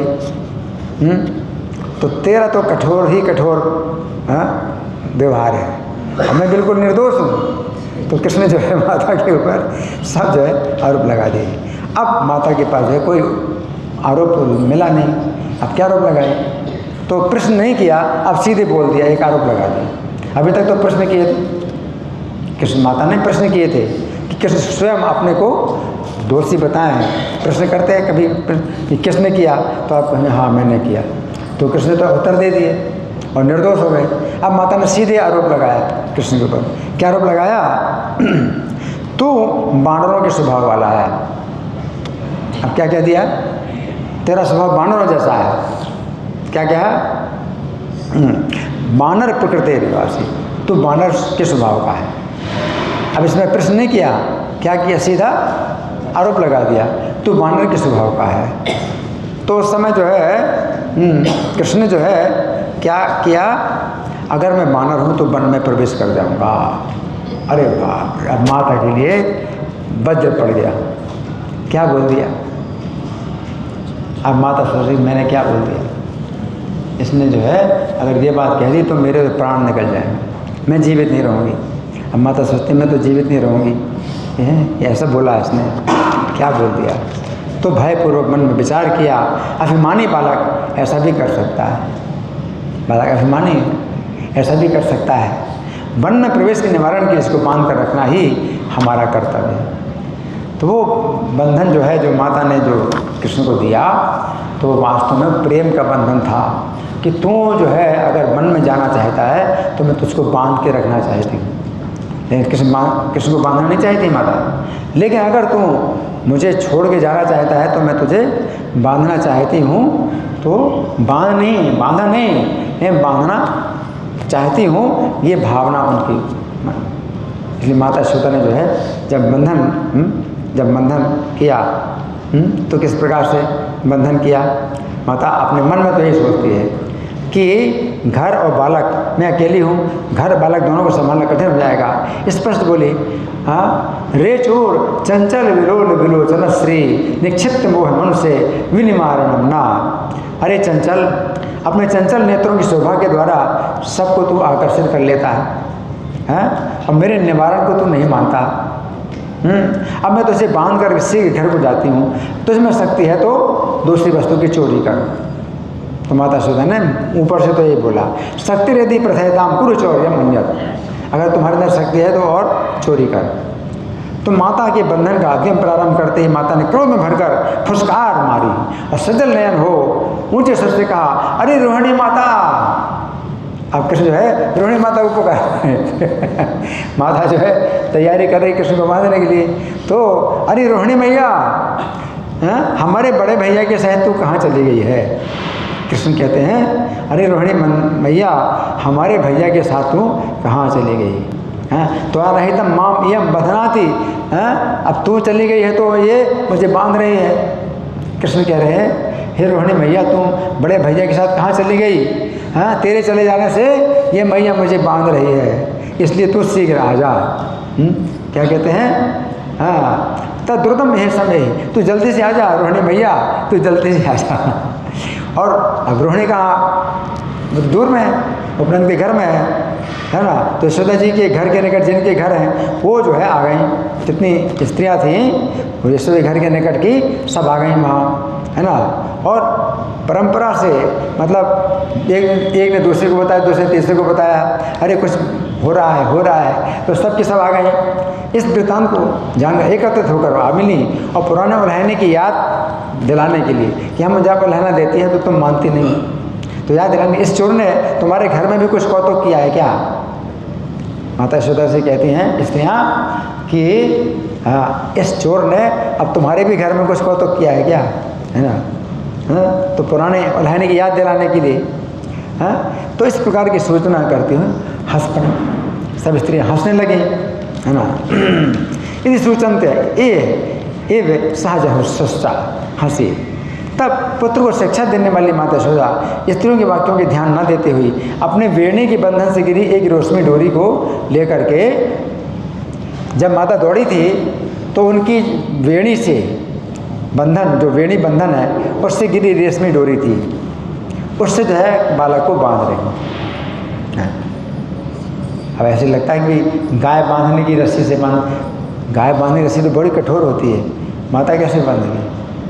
रेशमी डोरी उनकी वेणी से जो गिरी हुई थी उसको वही मिली उनको ना, माता को। तो वो जो है उससे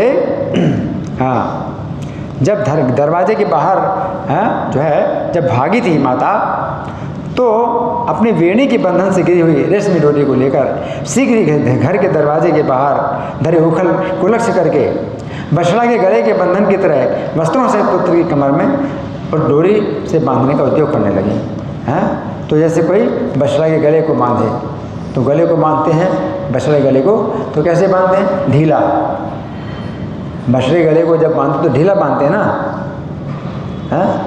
कसता तो नहीं बांधते। तो कृष्ण माता ने भी बहुत ढीला बांधा है। और दामोदर कहते हैं ना, दामोदर, तो दाम उदर मतलब पेट को बांधा है, कमर को नहीं बांधा, पेट को बांधा है। और पेट को बांधा फिर वो भी ढीला बांधा है तो वैसे भी निकल जाएगा। लेकिन कृष्ण उसको जो है उसको उस बंधन से छूट नहीं सकते, इसलिए कृष्ण जो है उससे छूट नहीं रहे, वो कृष्ण छूटना नहीं चाहते उस बंधन से। तो माता यशोदा तो ऐसे बांधा एकदम ढीला, वो भी पेट के ऊपर बांधा और वस्त्रों के सहित बांधा, वस्त्रों के ऊपर से बांधा।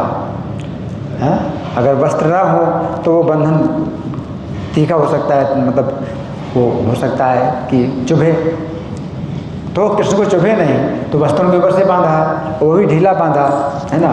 तो दामोदर, लेकिन कृष्ण जो है उससे छूट नहीं सकते, तो प्रेम का बंधन। और प्रेम क्या है, भाव क्या है कि तू अगर घर से जाना चाहता है तो मैं तुझे बांधना चाहती हूँ, लेकिन मैं बांधना नहीं चाहती। तू चाहता है जाना तो मैं बांधना चाहती हूँ, मैं बांध नहीं सकती तुझे।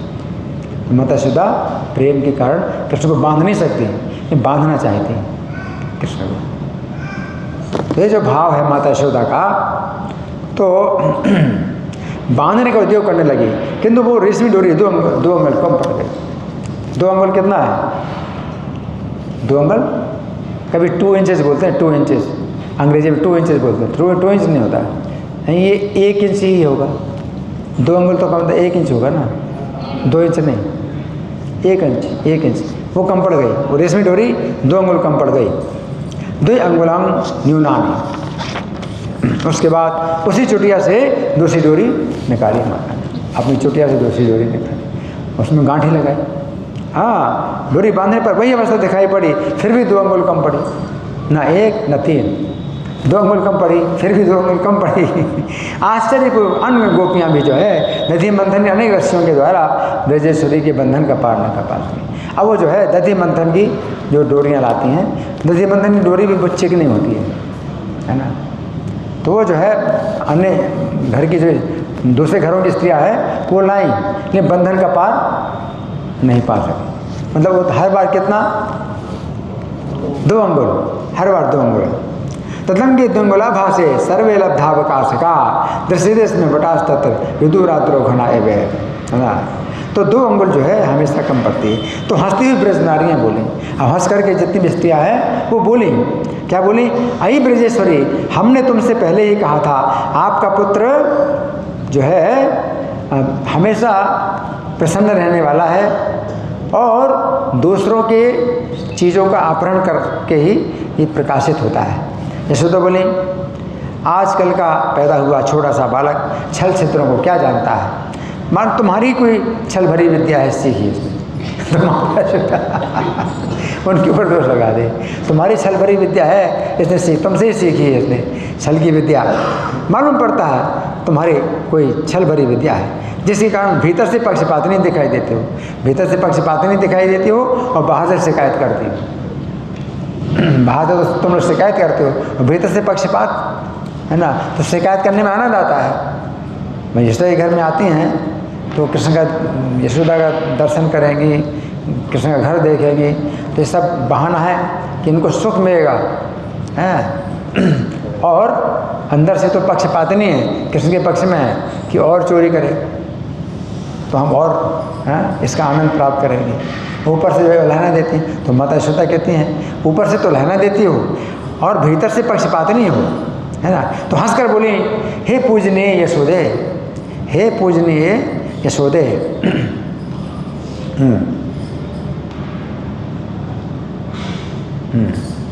हे पूजनीय यशोदे, भवच्चरणेभ्यः शपथम आचरामः, हम आपके चरणों की सौगंध खाते हैं। स्त्रियाँ कहती हैं, हे यशोदा, आपके चरणों में हम सौगंध खाते हैं। नास्माकं विस्मापिकेयं विद्या विद्यते, हमारे पास ऐसी विस्मयकारिणी विद्या नहीं है, हमारे पास ऐसी विस्मयकारिणी विद्या नहीं है। क्या कि जो बांधे और 2 अंगुल कम पड़े। कहते हमारे पास ऐसी विस्मयकारिणी विद्या नहीं है, ये विद्या हमारी नहीं है। यशोदा जी ने मन में विचार किया, क्या मन में विचार किया कि गर्ग वचन है वर्गवत सकृत काप्य भागवती शक्ति देगा, कि गर्ग जी के वचनों के अनुसार कोई भगवान की शक्ति इसको घेर रही है। तो गर्ग जी ने ऐसा जो है भविष्यवाणी की थी बालक के बारे में, तो इसमें ये नहीं कहा था कि ये साक्षात नारायण है, साक्षात भगवान ने कहा। इसने भाव जो है घट जाएगा अगर साक्षात नारायण मान लो। तो क्या कहते, तस्मान नंदात्मजोयम ते नारायण समोगुण है, हे नंद तुम्हारा ये जो पुत्र है तुम्हारा ही पुत्र है और नारायण के समान है गुणों में। तो वो इसको भी अपना गुण पता नहीं, तुम तो ये तो इतना जानता है कि ये तुम्हारा पुत्र है, लेकिन गुणों में नारायण के समान है जो कि इसको भी पता नहीं, है ना। तो श्रिया कीर्त्यानुभाव है, चाहे सौंदर्य में देखो, चाहे कीर्ति में देखो, चाहे प्रभाव में देखो, नारायण के समान है गुणों में। गोपाय समय, लेकिन इसकी रक्षा करो बड़ी जो है ध्यानपूर्वक रक्षा करो। तो बड़े ध्यान से रक्षा करो, ये भी कह रक्षा करो गुणों में नारायण के समान। और ये भी कहा कि जो लोग इसकी रक्षा करते हैं उनकी रक्षा होती है, और जो इसको मारना चाहते हो उनकी मृत्यु हो जाती है। ये बालक का जो गुण है ये अब स्वाभाविक गुण है, इसको पता नहीं, आप तो रक्षा करो इसकी। श्री गर्ग जी ने भी वात्सल्य भाव को पुष्ट करने के लिए ऐसा बोला था। तो यशोदा जी कहते हैं कि इस बालक के अंदर कुछ है, नारायण की शक्ति है जो रक्षा कर रही है। तो माता यशोदा ऐसा सोचने लगी, ये बालक तो हमारा है, सोचते हैं तो बालक हमारा है, ये नारायण की शक्ति इसकी रक्षा कर रही है। तो कहती है कि दूध महाबालक तो कुछ भी नहीं जानता, नायम किंचित अभी जानाती, ये तो कुछ भी नहीं जानता कि हम बांध रहे हैं और ये नहीं बंध रहा, तो ये बालक कुछ नहीं जानता इस बात को। तो माता यशोदा ये सोचते हैं, है ना। तो फिर इस कौतुक का अंत देखने के लिए और जो है मंगाती हैं आग्रहपूर्वक, हैं हंस रही हैं माता यशोदा, हैं और इस कौतुक का और आनंद ले रही हैं कि कृष्ण बंध नहीं पा रहे हैं। हर बार 2 अंगुल छोटी पड़ रही है, तो माता यशोदा भी आनंद पूर्वक क्या कर रही हैं, और मंथन की जो रस्सियाँ हैं वो मंगाती है कि और लाओ, और देख रही हैं, हंस करके देख रही हैं कि अंत कहाँ तक कहाँ पर अंत होता है इस कौतुक का। तो इस प्रकार से जो है गति अंतरम न वाप, परंतु अंतर नहीं है, इसका अंत नहीं मिला। वसनती न तो स्वयं ब्रजेश्वरी पार माप तद पार कर्मणा, तो कृष्ण क्या पार कर्म है, तो बंधन का पार नहीं पा सके। घर में बारी वरी मान आवृत द्वार बार मुलका व्यतिरपी, तो पसीना के मारे लथपथ हो गई और जो है श्रांत हो गई, है ना। तो माता यशोदा जो है लथपथ हो गई, श्रांत हो गई। यदुकुल उत्पन्न श्री कृष्ण का हट करने में जब प्रयत्न था तो माता का भी आग्रह निष्फल था। अब कृष्ण अगर हट करते हैं कि मैं नहीं बनूंगा, तो माता का जो प्रयत्न है वो निष्फल है। परंतु माता के परिश्रम को देख करके जब कृष्ण वशीभूत हो गए, तो जो पहले की जो 2 डोरियां थीं हैं, उसी से कृष्ण बन गए। 2 डोरियां जो उनके वेणी बंधन की थी, उन्हीं से बन गए कृष्ण। 2 डोरियों से बन गए कृष्ण, और बाकी सारी रस्सियाँ अलग से बच गई। अब तो बहुत बड़ी रस्सी हो गई माता यशोदा को, जो है अब जो है वो 2 डोरियों से बन गई, और बाकी जो है रस्सी बहुत लंबी निकल आई, है ना। तो फिर जो है दूसरी रस्सी को एक छोर जो है ओखल के मध्य भाग से बांध दिया माता ने। अब बहुत लंबी है रस्सी, कृष्ण कितना दूर जा सकते हैं, और है ना, वो भी माता के लिए प्रसन्नता की बात है कि उन्होंने कृष्ण को ऐसे नहीं बांधा जैसे ओखल से बांध दिया कस के। कभी दिखाया जाता ना, ओखल से ऐसे बांधते जैसे मतलब उनको कृष्ण को जो है ओखल से सटा दिया और ऐसे पूरा मतलब वो कर दिया, उन्होंने घेरा लगा दिया। तो ऐसे में तो बालक बहुत कष्ट पाएगा। पूरा घेरा, एक ही घेरे में कृष्ण को और ओखल को अगर बांधेंगे तो बहुत कष्ट पाएगा। ऐसा नहीं है, अब तो बहुत लंबी रस्सी निकल आई, एक सिरा जो है वो बांध दिया, और इतनी लंबी रस्सी कृष्ण के लिए कि वो खूब दौड़े हैं और जो है चले फिर कोई मतलब वो ना हो। तो इस प्रकार से, है ना। तो फिर माता ने फिर जो है उखल में बांधकर शिक्षा देते हुए अपनी कठिनाई प्रकट करते हैं, मतलब अपनी कठोरता प्रकट कर रहे हैं, और हंसती गोपियों के साथ कौतुकपूर्वक घर का कार्य करने के लिए जाती हैं। और रक्षा के लिए बालकों को चारों ओर बैठा दिया। जितने बालक थे कृष्ण के साथ में, इसकी रक्षा करना, तो कृष्ण की रक्षा करने के लिए बालकों को बैठा दिया।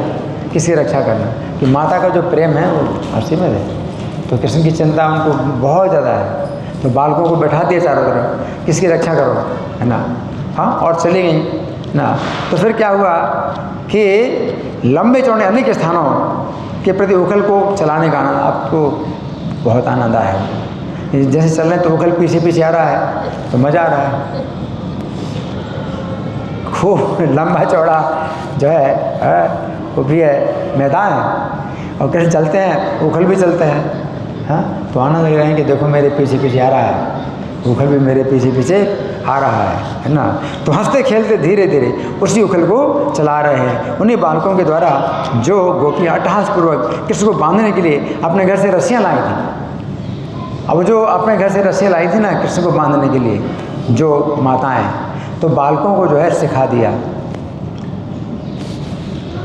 और उनके घर से जो है चोरी करवाई मक्खन की। सब स्त्रियाँ तो यशोदा के घर में चली गई, और माता यशोदा अपने घर के काम में लग गई, है ना। अब घर तो उनके सब खास सुने हैं, तो बालकों को सिखाया चोरी से, हैं, और चोरी करवाई। अब कृष्ण अपने बंधे हुए हैं और चोरी करवा रहे हैं, है ना।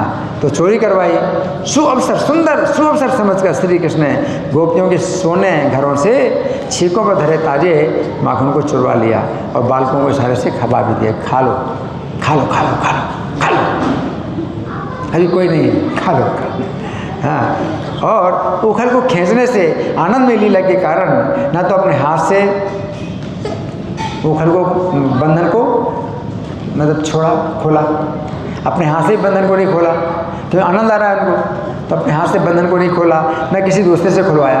अपने दोनों हाथ तो वैसे ही खोले थे, तो पेट अगर बंधा हुआ है तो ऐसे भी खोल सकते हैं, और ऐसे नीचे उतारे तो नीचे भी उतर जाएगा। पेट में बंधा हुआ कोई चीज़ है और ढीला है तो ऐसे नीचे उतार देंगे, लेकिन कृष्ण नहीं उतारे, आनंद आ रहा है। बंधने का भी तो आनंद होना चाहिए। तो कृष्ण क्यों खुले? तो बंधन है। तो फिर जो है कृष्ण है, हाँ,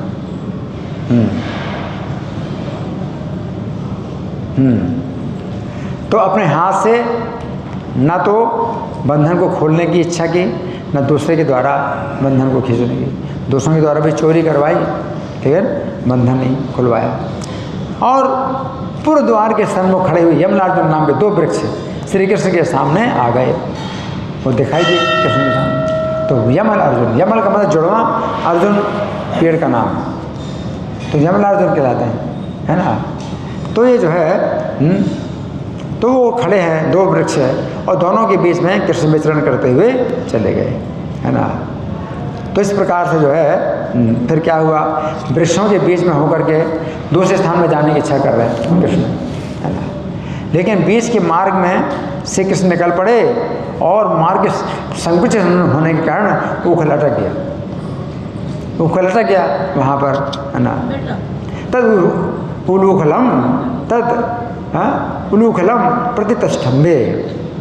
हाँ, तो कृष्ण ने फिर रस्सी को तोड़ने की इच्छा से उखल को खींचा कि रस्सी टूट जाएगी, रस्सी टूटेगी, पेड़ थोड़ी गिरेंगे, 2 पेड़ों के बीच में अगर उखल फंसा है तो वो अगर खींचेंगे तो रस्सी टूटेगी, पेड़ थोड़ी गिरेंगे, हैं। तो कृष्ण जो है खींचा, तो जब खींचते तो दोनों वृक्ष कट कट शब्द करते हुए जड़ों के सहित दोनों दिशाओं में अलग अलग धड़ाम से धरती पर गिर पड़े। कट कट कट आवाज़ हुई, और कैसे गिरे? ऐसे नहीं गिरे ना ऐसे गिरे। ऐसे गिरते तो कृष्ण के ऊपर गिरते, ऐसे गिरते तो बालक हैं कृष्ण के पीछे उनके ऊपर, ऐसे गिरे, ऐसे जुड़वाते, ऐसे गिरे, ऐसे भी नहीं गिर सकते। कोई चीज़ फंसाए खींची जाए तो ऐसे भी नहीं गिर सकते, लेकिन कृष्ण ऐसे ही हैं, जैसे चाहे वैसे ही होगा, है ना। तो कृष्ण चाहे तो ऐसे गिरो तो ऐसे गिरेंगे, है ना। तो धड़ाम से जो है वृक्ष गिर पड़े और वृक्ष की सारी प्रजा बहरी हो गई। हाँ, वृक्ष में गिरने के शब्द से कान बहरे हो गए सब, ना। कुठे द्वयम कट कट शब्द घटम विघटितम स्फुट मुनुठ यो दिशो धीर धितिम बधिर तलमुग्धमा। तो उनकी जो है सब लोगों की जो है वो हुई बहरा, सब लोग बहरे हो गए, है ना। तो कृष्ण जो है वृक्षों को तो तोड़ दिया उन्होंने, ये माता के बंधन को नहीं तोड़ पाए, तो बिल्कुल कमज़ोर, हमारे लिए वो बिल्कुल कमज़ोर, कृष्ण के लिए वो बहुत सख्त, बहुत मजबूत है। हमारे लिए बहुत कमज़ोर बंधन, हम तो तोड़ सकते हैं, लेकिन कृष्ण नहीं तोड़ सकते। कृष्ण प्रेम में जो है इतने कमज़ोर हैं, प्रेम के सामने, प्रेम के बंधन को वो नहीं तोड़ सकते। पेड़ टूट गए, वो बंधन नहीं टूटा, और पेड़ ऐसे गिर गए, वो बंधन नहीं टूटा, वो कमज़ोर बंधन है, वो नहीं टूटा। और कृष्ण अभी भी बंधे बैठे हैं, वो उखल जो है फंसा, अभी भी फंसा है। पेड़ दोनों गिर गए, उखल फिर भी नहीं निकल पाया, तो कृष्ण कैसे निकल सकते? तो वहीं पर बैठे हुए हैं, है ना। तो फिर तो क्या है, न पुनर्मातृवात्सल्य निर्बंध मय बंधनम। माता के वात्सल्य का जो बंधन है उसको कृष्ण नहीं हुए। वज्र मर्यादा में वज्र के समान जो पेड़ थे वो तोड़ दिए, वो वज्र के समान मजबूत पेड़ थे, हैं। 36,000 साल पुराने पेड़ थे, हाँ। और हरे भरे पेड़ तो ऐसे थोड़ी कि भाई इतने 1000 साल पुराना है तो फिर वो मतलब क्या है, वो केवल सूखा पेड़ होगा तो टूट गया। 36,000 साल पुराने जो पेड़ हैं तो वो जो है अगर हरे भरे होंगे तो और ज़्यादा मजबूत होंगे, और जड़ें तो और ज़्यादा गहरी हो। तो वज्र से ज़्यादा कठोर जो पेड़ थे उनको तो तोड़ सकते हैं कृष्ण, लेकिन माता का जो बंधन है, वात्सल्य का बंधन, उसको नहीं तोड़ सकते। माता क्या चाहती है कि तू अगर मुझको छोड़ के जाना चाहता है तो मैं तुझे बांधना चाहती हूँ। ये जो भाव है माता का, उसमें कृष्ण इतने बंध गए, है ना। तो हम जो है अगर कृष्ण को पकड़ना चाहें, कृष्ण को पाना चाहें तो कैसे पा सकते हैं? यही, तुम अगर चले जाओगे तो मेरा जीवन नहीं रहेगा, मैं जीवित नहीं रहूँगा। अगर तुम चले जाओगे तो मैं जीवित नहीं रहूँगा। तब कृष्ण जो है इस बंधन में कृष्ण बंधते हैं, है ना। तो ये बंधन, है ना। तो इस प्रकार से जो है खर खर बड़ा तेज खट खर खर खर शब्द है, वज्र की ध्वनि के समान दोनों वृक्षों के कटत्कार से कौतुक के कारण बाल्य भाव चंचल नेत्र, कृष्ण जो है चंचल नेत्र, उनके बाल्य भाव में कृष्ण के नेत्र चंचल हैं। दोनों वृक्षों के गिरने की अति भयंकर ध्वनि के द्वारा सभी गोकुलवासी एक घड़ी तक मूर्छा को प्राप्त हो गए। एक घड़ी कितना होता है? 24 मिनट। कितना? 24 मिनट। एक घड़ी तक ब्रजवासी। नहीं तो प्रश्न उठता है कि सभी लोग तुरंत क्यों नहीं आए? तुरंत क्यों नहीं आए? 84 कोस का ब्रज है। कितना है? 84 कोस का ब्रज है। सब लोग मूर्छित हो गए और कृष्ण के साथ जो बैठे बालक हैं उनके लिए एक कौतुक है। उन्हें कुछ नहीं लगा कि भाई कुछ इसमें खतरनाक कोई बात होती। बच्चों को अनुभव तो है नहीं, तो पेड़ गिर गए तो उनको तो एक वो भी कौतुक लगा कि भाई ये भी अच्छा हुआ। और वो लोग हैं 24 मिनट तक नहीं आए। इतनी देर में क्या हुआ? यमराज वृक्ष से दिव्य पुरुष निकले। उन्होंने जो है स्तुति की, प्रार्थना की, परिक्रमा की, आज्ञा ली और उत्तर दिशा को चले गए। और 24 मिनट के बाद सब ब्रजवासी आए। क्या हुआ, कैसे हुआ, क्या हुआ, क्या हुआ, कौन हुआ, क्या हुआ, सब जो है वही पूछ रहे हैं। क्या हुआ, कैसे हुआ, क्या हुआ, कैसे हुआ, सब लोग आए। और समय वो पेड़ गिरे हुए हैं और कृष्ण जो है बैठे हैं और बीच में बैठे हुए हैं, बंधे हुए हैं, ऊखल जो है फंसा हुआ है। स्पष्ट है कि कैसे टूटे वृक्ष, उखल के फंसने के कारण। कौन समझ सकता है कि ऐसे पेड़ टूट सकते हैं? और वो बंधन जो है कमज़ोर बंधन है, वो नहीं टूटा। कौन सोच सकता है? बालक सोच सकते हैं, बालक समझ गए, बच्चे समझ गए, है ना। तो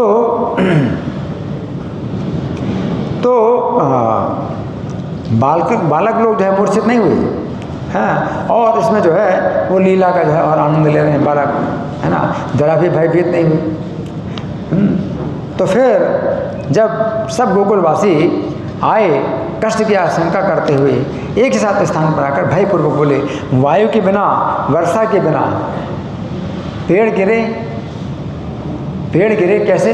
वायु के बिना हवा तो चली नहीं, वर्षा के बिना वर्षा हुई, है ना, और बिजली की तलकन के बिना और हाथी के द्वारा किए गए आक्रमण के बिना।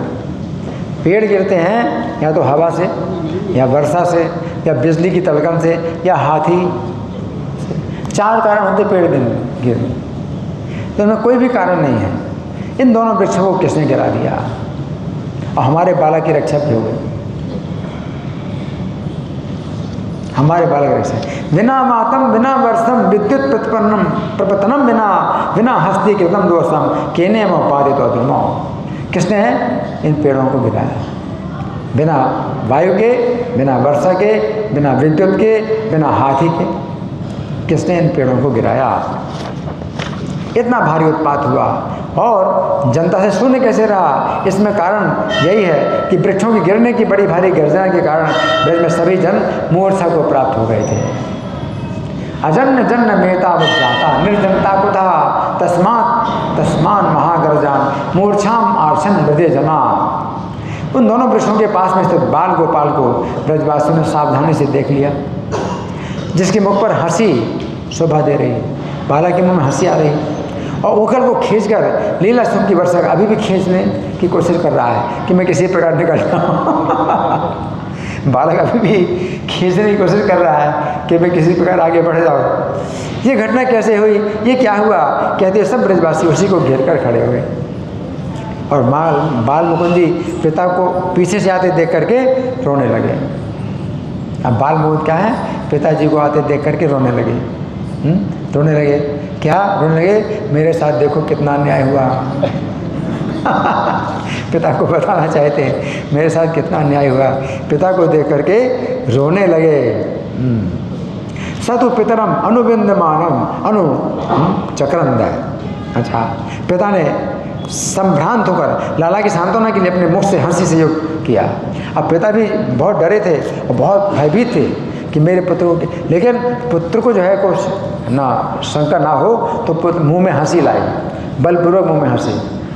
पिता हैं कि पुत्र जो है अगर देखेगा तो अभी तो पुत्र को कुछ पता नहीं कि क्या मतलब खतरा था, तो बलपूर्वक हंसे हैं, अपने मुंह में हंसी लाई हैं और लाला को बंधन से मुक्त कर दिया। वो प्रेम का बंधन है, माता ने बांधा तो छोड़ नहीं सकते, पिता खोल सकते हैं, पिता ही खोल सकते हैं, तो पिता ने बंधन से मुक्त कर दिया। तो हसत पात्र माचरण नचरादेव तम विपाश्या मास। पुनः रो रो कर बात करने वाले लाला के मुख को चूमते हुए बंधन के कारण को जानते हुए पिता ने बार बार पूछा। जानते पिता भी कि बंधन का कारण क्या है? लेकिन जो है रो रो करके बालक रो रो के बात कर रहा है, तो मुंह चूम रहे हैं, बंधन के कारण को जानते हुए बार बार पूछते हैं कि वो खल व्यक्ति कहाँ का रहने वाला है। पिता पूछ रहे हैं कि वो खल व्यक्ति कहाँ का रहने वाला है? पुत्र से पूछ रहे हैं, हे पुत्र, वो खल व्यक्ति कहाँ का रहने वाला है जिसके द्वारा तो उखल बंधन में डाला गया। और पितृभक्त हैं कृष्ण, पितृभक्त हैं। तो श्री कृष्ण कुछ देर बाद पिता के पास आकर गले से चिपट कर गदगद वाणी में कान में कहा, पिताजी उसको उखल में बांधने वाली माता ही है। गले से चिपक करके और कान में कहते हैं बस को उखल में बांधने वाली माता ही।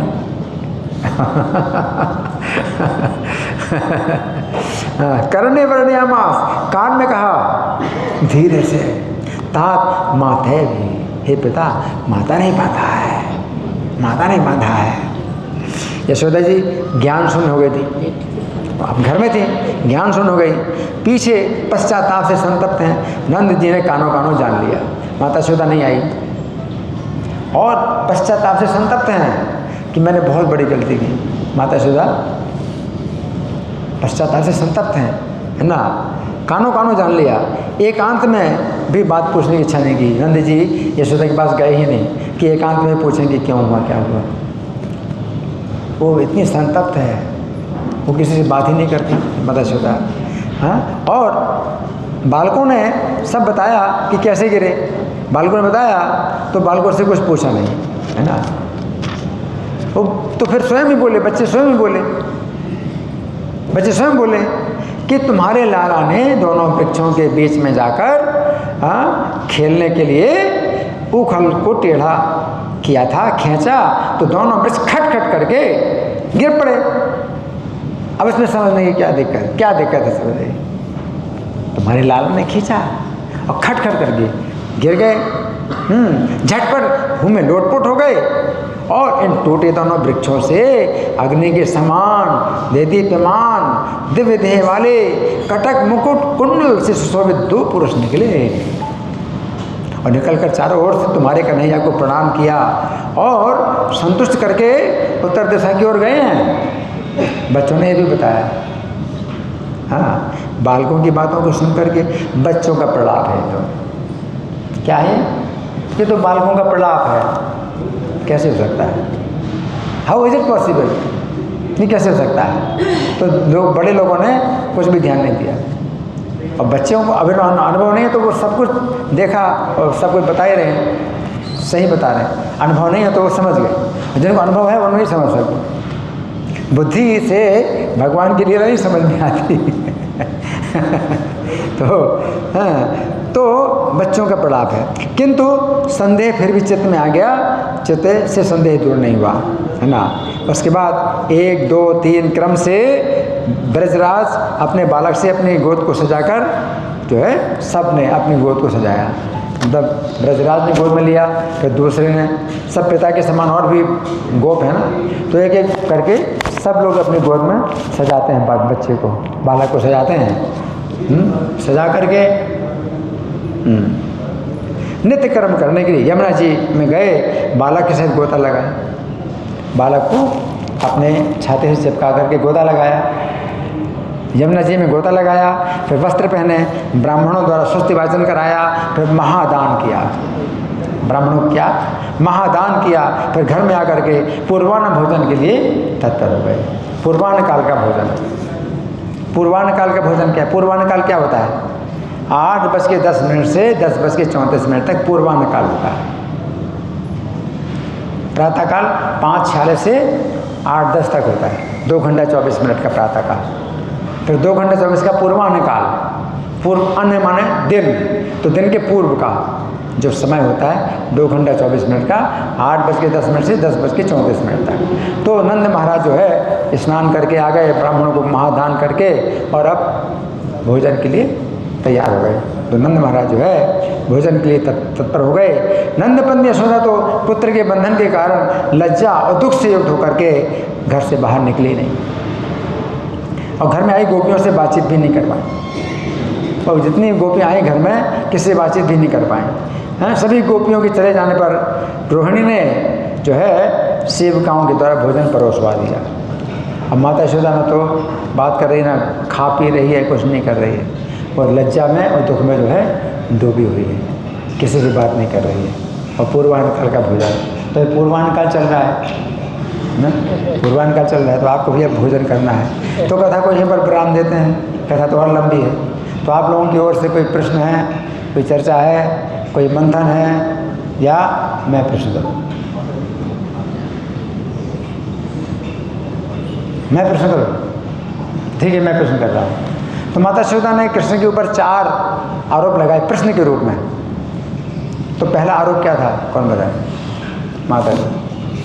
चलो माता जी, ये भी मोटी हैं, यशोदा भी मोटी है। 4 पहला आरोप क्या लगाया प्रश्न के रूप में?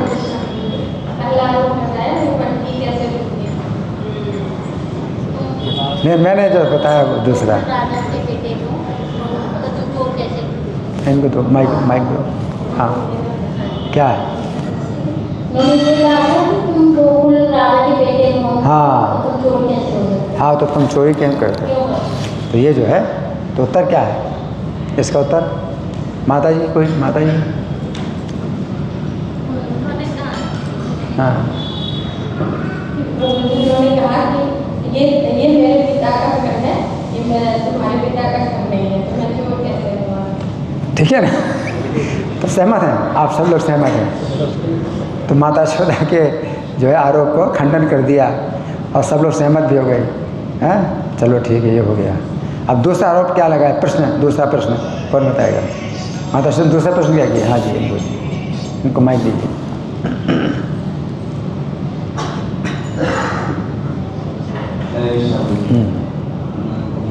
माता ने बोला कि अगर तुमने चोरी नहीं की तो तुम भागे क्यों?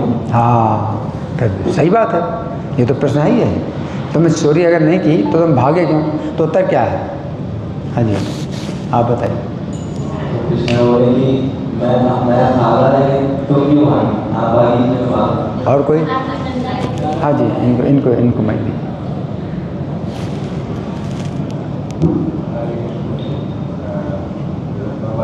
माइक, हाँ। भगवान ने कहा कि आप माता को कि आप छड़ी लेकर कभी से भागी, इसलिए मैं डर गया। और थोड़ा और अच्छा, और तो थोड़ा और अच्छा उत्तर सही तो है, लेकिन थोड़ा और अच्छा। हाँ, यशोदा ने बोला कि भीतर से जो है तुम उनके साथ ही हाथ से विरोध कर रहे हो। फिर से थोड़ा धीरे धीरे बोलो, धीरे आराम से। यशोदा ने यह बोला कि गोपियों की तुम भीतर से उसके साथ ही हो। नहीं, वो प्रश्न ये है, माता यशोदा ने जब प्रश्न किया कि तुमने चोरी नहीं की तो भागे क्यों? हाँ, थोड़ा दूर करो, माइक थोड़ा दूर करो, बहुत पास है।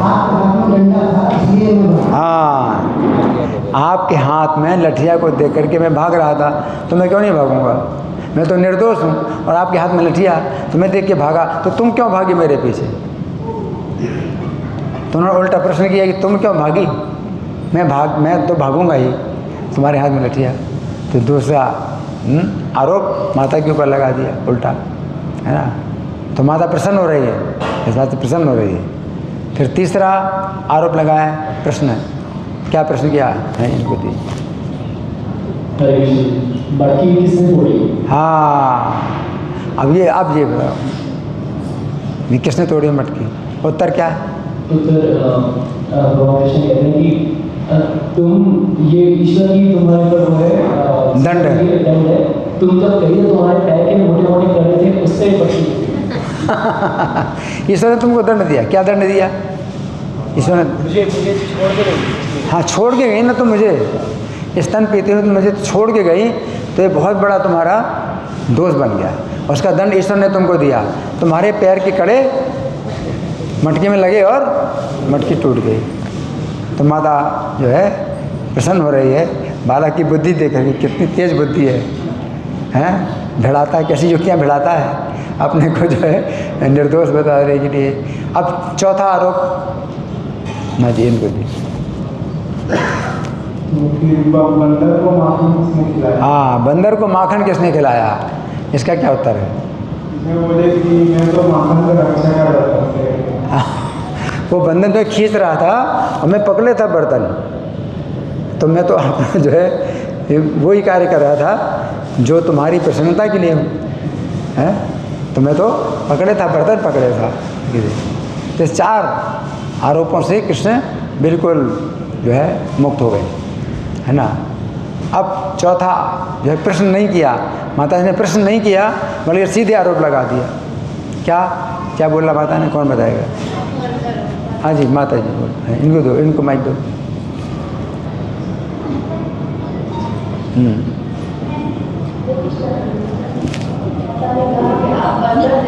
हाँ, तू बंदर के स्वभाव वाला है, तेरा स्वभाव बंदर जैसा है। ये तो आरोप सीधे लगा दिया, मतलब कि उत्तर देने को अवसर भी नहीं दिया, उत्तर देने का अवसर नहीं दिया, सीधे आरोप लगा कि तेरा स्वभाव बंदर जैसा है। तो उत्तर फिर कृष्ण ने क्या दिया, और ज़्यादा क्या? हाँ, अगर मैं बानर के स्वभाव को तो मैं वन में चला जाऊँगा। अब माता को क्या हो गया, मैं तो मर जाऊँगी, अब तो जो है मतलब मैं जीवित नहीं रहूँगी। तो माता श्वेता आप सोचते मैं तो जीवित नहीं रहूँगी, है ना, क्योंकि अकेली है। अगर बच्चे को संभालेंगी तो घर का काम पड़ा है, और घर का काम करेंगे तो बच्चा वन में चला जाएगा।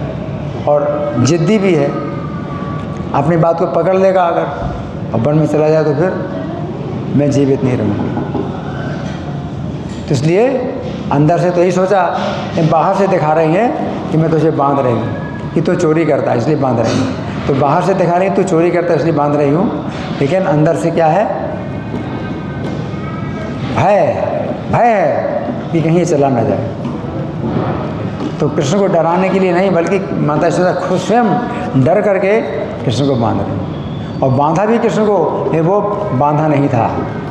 इसको कैसे समझें, माता ने कृष्ण को बांधा भी लेकिन बांधा नहीं था, इसको कैसे समझेंगे? माता ने कृष्ण को बांधा लेकिन नहीं बांधा था। हाँ बताइए। उनको प्रेम के बंधन से बांधा इस तरह से कि बंदा चले जाए, और बहुत ही सॉफ्ट कोमल रस्सी से बांधा, अपने केश के रेशम की डोरी से बांधा, और कपड़ों के ऊपर बांधा, कपड़ों के ऊपर बांधा, और वो भी बछड़े को जैसे बांधे गले से। बछड़े का गला कैसे बांधते हैं, ढीला करते हैं ना, बछड़े को गले ऐसे थोड़ी बांधते हैं, ऐसे टाइट करके। जैसे कृष्ण को जो है ऐसे नहीं बांधा टाइट करके, बल्कि ढीला करके बांधा, इस तरह से। तो वो प्रेम का बंधन था, वो बंधन नहीं था वास्तव में। प्रेम का बंधन वास्तव में बंधन नहीं होता, तो प्रेम में छूट होती है। भगवान कृष्ण भी जो है प्रेम करते हैं जीव से, इसलिए छूट देते हैं कि तुम मुझे छोड़ के जा सकते हो। भगवान जो है जीव से प्रेम करते हैं तो वो छूट देते हैं कि तुम मुझे छोड़ के जा सकते हो। और जीव जो है भगवान के इस प्रेम का गलत फ़ायदा उठाता है और क्या करता है, दूर जाता है। तो ये प्रेम में ही जो है ये दोष है, प्रेम का ही दोष है कि जीव जो है भगवान को छोड़ के जाता है। भगवान प्रेम करते हैं और प्रेम में बंधन नहीं होता। तो माता यशोदा जो है हाँ प्रेम में बांध नहीं सकती, लेकिन बंधन का केवल एक दिखावा है कि मैं बांधना चाहती हूँ, कि तू अगर तू जाना चाहता है तो मैं तुझे बांधना चाहती हूँ, लेकिन अगर तू जाना चाहे तो मैं कैसे क्या कर सकता हूँ, मैं तुझे बांध नहीं सकती। बांधना चाहती हूँ। ये प्रेम का बंधन, और ये प्रेम का बंधन जो है कृष्ण के लिए बहुत कठोर है, बड़ा कठोर। कृष्ण जो है तोड़ नहीं सकते है ना। तो कृष्ण इस बंधन को नहीं तोड़ सकते, और बंधन बहुत कमज़ोर होता है। प्रेम का जो बंधन है बहुत कमज़ोर होता है, लेकिन कृष्ण के लिए बहुत कठोर होता है। कृष्ण नहीं भाग सकते, कृष्ण बंध जाते हैं, तोड़ नहीं सकते। और इसका प्रमाण क्या है कि कृष्ण नहीं तोड़ पाए इस बंधन को? इसका प्रमाण क्या है? हाँ जी, इतने वज्र के समान कठोर वृक्षों को तोड़ दिया, लेकिन वो बंधन नहीं तोड़ पाए। ये बंधन तो इतना कमज़ोर है, वो तो पहले टूटेगा। और जहाँ से बंधी है, गांठ बंधी, वो गांठ खुल जाएगी, फिर वो टूट जाएगा, कई जगह से टूट जाएगा कहाँ। और कृष्ण स्वयं भी नहीं खोलना चाहा, न किसी से खुलवाना चाहा। उनके हाथ तो खुले थे, हाथ खुले, बच्चे को अगर ऐसे बांधते हो तो कोई बांधना होता है क्या? वो हाथ से करेगा, कोई चीज़ उठा करके काट लेगा, कोई पेना पत्थर से भी काट लेगा। कोई कांच की बोतल पड़ी है जो तोड़ करके और रगड़ देगा तो उसे कट जाएगा। होता है ना, कांच की बोतल को तोड़ दो और उससे अगर उसको रगड़ोगे तो कट जाएगी इधर से।